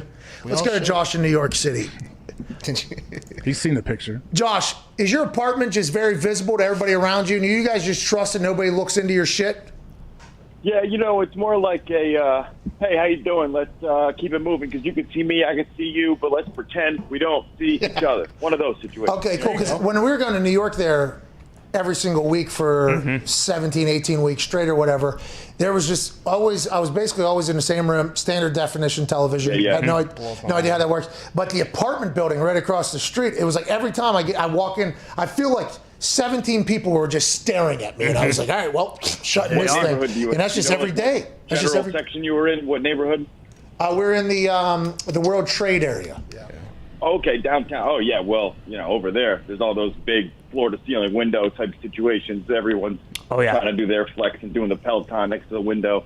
Got to let everybody know they got the bread. So yeah, by the way, there was a lot of that. There was a lot of that. There was a lot of that. Good call, Josh. Yeah, what do you want to talk about? I know you're running low on time, but if I could, real quick, I just want to say thank you to you guys. You guys played one of my beats in between a commercial break right before the Sean O'Malley interview last week, and I was walking home after I got my first vaccine, and I was like, wait a minute, I feel like I've heard this before. Holy shit. Yeah, that's mine. Yep, yeah, that's mine. For Which sure. one? Confirmed. It's called Go In. That's what I sent it to in the email. I don't know if it's Foxy or whoever put that in, but that was one of the craziest feelings of all time. I can't believe it. And I just want to say thank you, man. That shit is unbelievable. By the way, Sean O'Malley, incredible interview. What a guy. Yeah, this is a bang. Oh, yeah, this one. Oh, yeah. I got a couple more, man. By a couple, I mean a couple hundred, but... Dude! Send the good ones. Impress nobody. Yeah, I got some I'm trying to sell to some other people. Got some things in the works now that Uncle COVID's on his way out. My bowling league opened up last night. We kicked the motherfucking shit out of the other team, and Good it's so good to get out of the way. Go hit that turkey, baby. Camps. We got team shirts. We'll call the spare ribs. Nothing big. And That's a good name, man. Spare ribs. That's a fucking name. Not bad, huh? All right, Josh, send in some more bangers, will you, pal? Rhode Island. Hard living in New York City, being a New England fan. All right, I'm going to cut that off. By the way, Ohio State fan. Oh, AJ Hawk, go ahead, shit. Do your thing, baby. All right. Yeah. I buddy. Oh. Shut up. Hey, that was a banger, huh? Banger of a beat there. Oh, yeah. That went very hard. Yeah. That's one of those beats that he is inevitably going to sell to somebody, and then we are going to get a copyright strike for playing it, even though he's thanking us for playing it right now. Gotcha. It's really good. We got to watch that every single time we play anything. It's like, oh, this is too good. It's going to get us in the end. It's going to get us in the end. And he called to say King Kotz got us. What? No. Kotz? Yeah. We got a cease and desist, a strike from King Kotz. Hi, Black Aaron Rodgers. Hi, Black Aaron Rodgers. Did the Packers buy that song? I think so. I don't know. I think it was the actual when he was on the show. Yeah. That one is what we got. I think they used it before Aaron Rodgers got MVP. No. Hi, like Aaron Rodgers. Yeah, I think. Hi with the commas. We be in sitting in saunas. Yeah, I thought Jeopardy was going to use it. It was a banger, dude. It was a banger, King Kotz. Yeah, we got a strike though. Damn. Sorry, not King Kotz's fault, by the way. This is not. What happens is in the music. What's that, Bill? What happened? Bill is coming in and check it. So normally it'll say like claimed for King Kotz on behalf of provider. King Kotz didn't have that on behalf of, so. Oh, this was just claimed by King Kotz? Yeah. Oh, What happened, dude? come on, dude. King Kotz. Did you say Cold Kotz? Is that what you said? It's all right. What? I mean, I don't have my ears in. I can't really hear it. It's like, relax, dude. All right, I'm out of here. I'm going to go golf. yeah. All right, King Kotz, we apologize, dude. Yeah, thanks, dude. Sorry, dude. Yeah. Kind of. What are you apologizing for? potentially ruining his career by playing his music. And that is obviously what we did. We deserve that strike. Take our business down for playing your music while you're on the phone telling us to play your music. It's very nice of you. The fucking music stunk. And there's no reason for our show to potentially get taken down by that. The specific song we play was not good. He does have bangers on deck. Yeah. Several. But that shitty ass song is not going to be the one that's going to take us down. Can't have it. Won't have it. Can't win with it. No, fucking stunk. So Jay Loomis says he's working deals in the back for the go-in thing. It's like, all right, so now we know he is very good. That is a great beat, but there's a good chance at some point we're inevitably going to get our business potentially taken down by Jay Loomis, I think. Well, isn't it? But for him calling in and playing. Sorry. But if he does sell let's say he sells that to something or wherever it goes, can't it immediately just get taken away from wherever your database, wherever you pulled these songs from? Doesn't it get removed? No, because we have a playlist of shit that people send in their music to play. Because I enjoy independent artists. Now, not because we're just strictly forced to, but because I think it's a tough thing. This world we're in right now, I think it is a tough go to I think it's tough to be in the music. I mean, there's a lot of people making music. It's tough to get noticed. It's tough to get noticed. I would imagine in the music. Like, how do you separate your stuff from I don't know. all the other great? But since we're probably going to get a strike for this anyways, we should run it back one more time here. Might as well. Because we're going to get it. Gee. We're going to get. I mean, it's a fucking heater. I mean, if you're. Oh yeah. Okay. Not King Kong. Yeah. No, don't you worry about that. Hi, I fucking love this. Dude, come on, we'll get a strike. Hi, like Aaron Rodgers. Could be a dope rapper here. What's that? Some bars on this right now? Yeah. Somebody. What is that? I don't know what it. You wearing a wire? I'm clean. Classic move in the NFL sideline. Don't say anything about anything to anybody. Yeah. All right, that's the show, AJ. Welcome back. Great to have you, dude. Hi, baby. Thank you, AJ. Can't wait till tomorrow. Good luck today. I bet you shoot a 70. Oh. I think today I'll be in the 80s. It's a great score. I'll definitely have a breakfast ball, couple of It's first round out. First round of the year. Exactly. First round. New clubs. Some leeway here. So what happens? These clubs, it all comes down to how you play today. So if you play bad, these clubs are gone. They're garbage. No, I'm all about potential. Now, potential can get your ass fired, but if there's a couple good shots out of these clubs today, I'll be like, all right, we can win with this. Yep. Because if I get involved with these clubs, I do believe there's a chance that they're potentially going to be part our clubs. Like, Oh, okay. like potentially, like potential investment situation, maybe. I don't know. I'm not 100% sure, but maybe.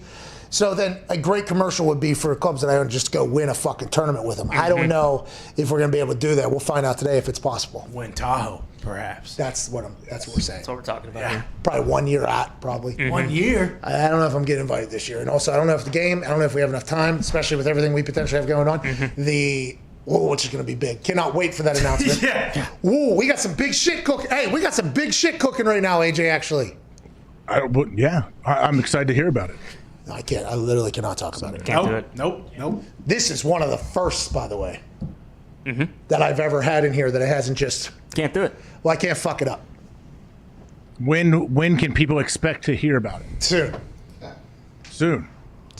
Oh, come on. You can't give him a little something? No. No. Made it this far. Just a little taste, a little morsel. I forgot about it for a while. Me too. Strictly so. By the way, I've completely, because this is like Area 51 type shit going on, and I've completely forgot about it, just kind of segmented away, and then here we are all of a sudden. I'm like, whoa.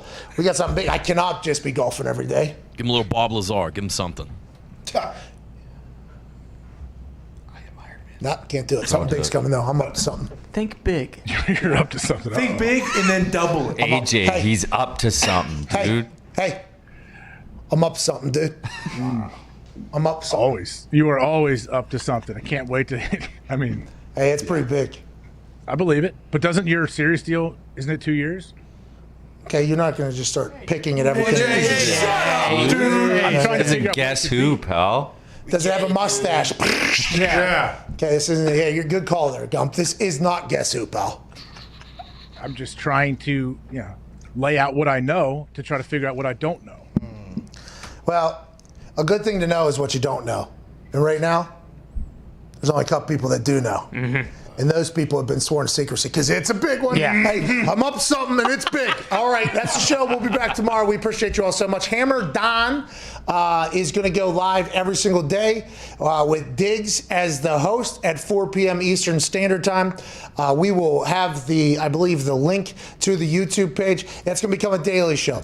I'm excited to see what Diggs does with that. Gumpy will be on there. There'll be other appearances from people. It's going to be daily about 4 p.m. with Diggs hosting it. He can't go live today because we just created the YouTube page. That'll begin tomorrow, 4 p.m. Very excited for that show. Excited to see how it goes. I think we're getting a telephone line in here. Okay. So people can call in, trying to make that a pretty active thing. Excited for the drive home for folks, or maybe a little late afternoon gambling conversation. That's big news out of here. And other than that, we'll talk to you manana. Ain't that right, AJ? That's right, man. Go shoot that 70 and tell Tahoe. Just tweet at Tahoe, man. Tweet it and let them know you want to be in. I'm playing 9 holes. Don't have time for 18 today. Oh, it's like a 30. Yep. Just throw a 30 out there. I think there's a boost coming to FanDuel, by the way. Ooh, really? For the Masters? Yeah, I think I'm boosting something. Let's go. I think it's a collection of players. I forget who exactly it is. If they shoot under a 68, any of them shoots under a 68, I think it's like even money or something. I like that. Last golf one hit, too. Yeah. The American winning the tourney. Just real quick. My super boost. Yeah, this weekend, yours hit too. Getting hot. Yeah, I'm getting a lot of tweets like, oh, I know the game with the Super in the NFL season, the Super Boost did not perform how we thought they were going to, but I also had to turn those in on like Wednesday. Exactly. And there was a lot of things changing by the weekend. We will take the information we learned from FanDuel last football season. We will calibrate the algorithm differently, and we will come out next football season with what we are realizing right now, which is this thing is a fucking runaway, pal. Getting hot right now. The Penguins, I think, was boosted. It hit. The Gonzaga winning, Baylor winning one hit. The American winning the tournament thing hit. This one's gonna. I mean, it is. You see what we're doing here? We're choo-choo train. Yeah. I mean, we were trying to do 5-game teasers in the NFL season too. I mean, Well, that's the only way we can really cook up the odds. Yeah. Make it sexy. $50 max. Also, I would like to see a way we could win good money. Anyways, we're learning. Okay, we've learned from our mistakes, which is what we do here. That's called maturity. And this is a mature group of people. Is that all right? Oh, yeah. Very mature. That's the show. See you, AJ. I'm going to prepare for Lake Tahoe next year, pal. I'm coming to win it. Can't wait. I love that you signed off 6 times during this show. So we're actually getting to the point where I believe the tee time I made is going to be tough to make. All right, see you guys.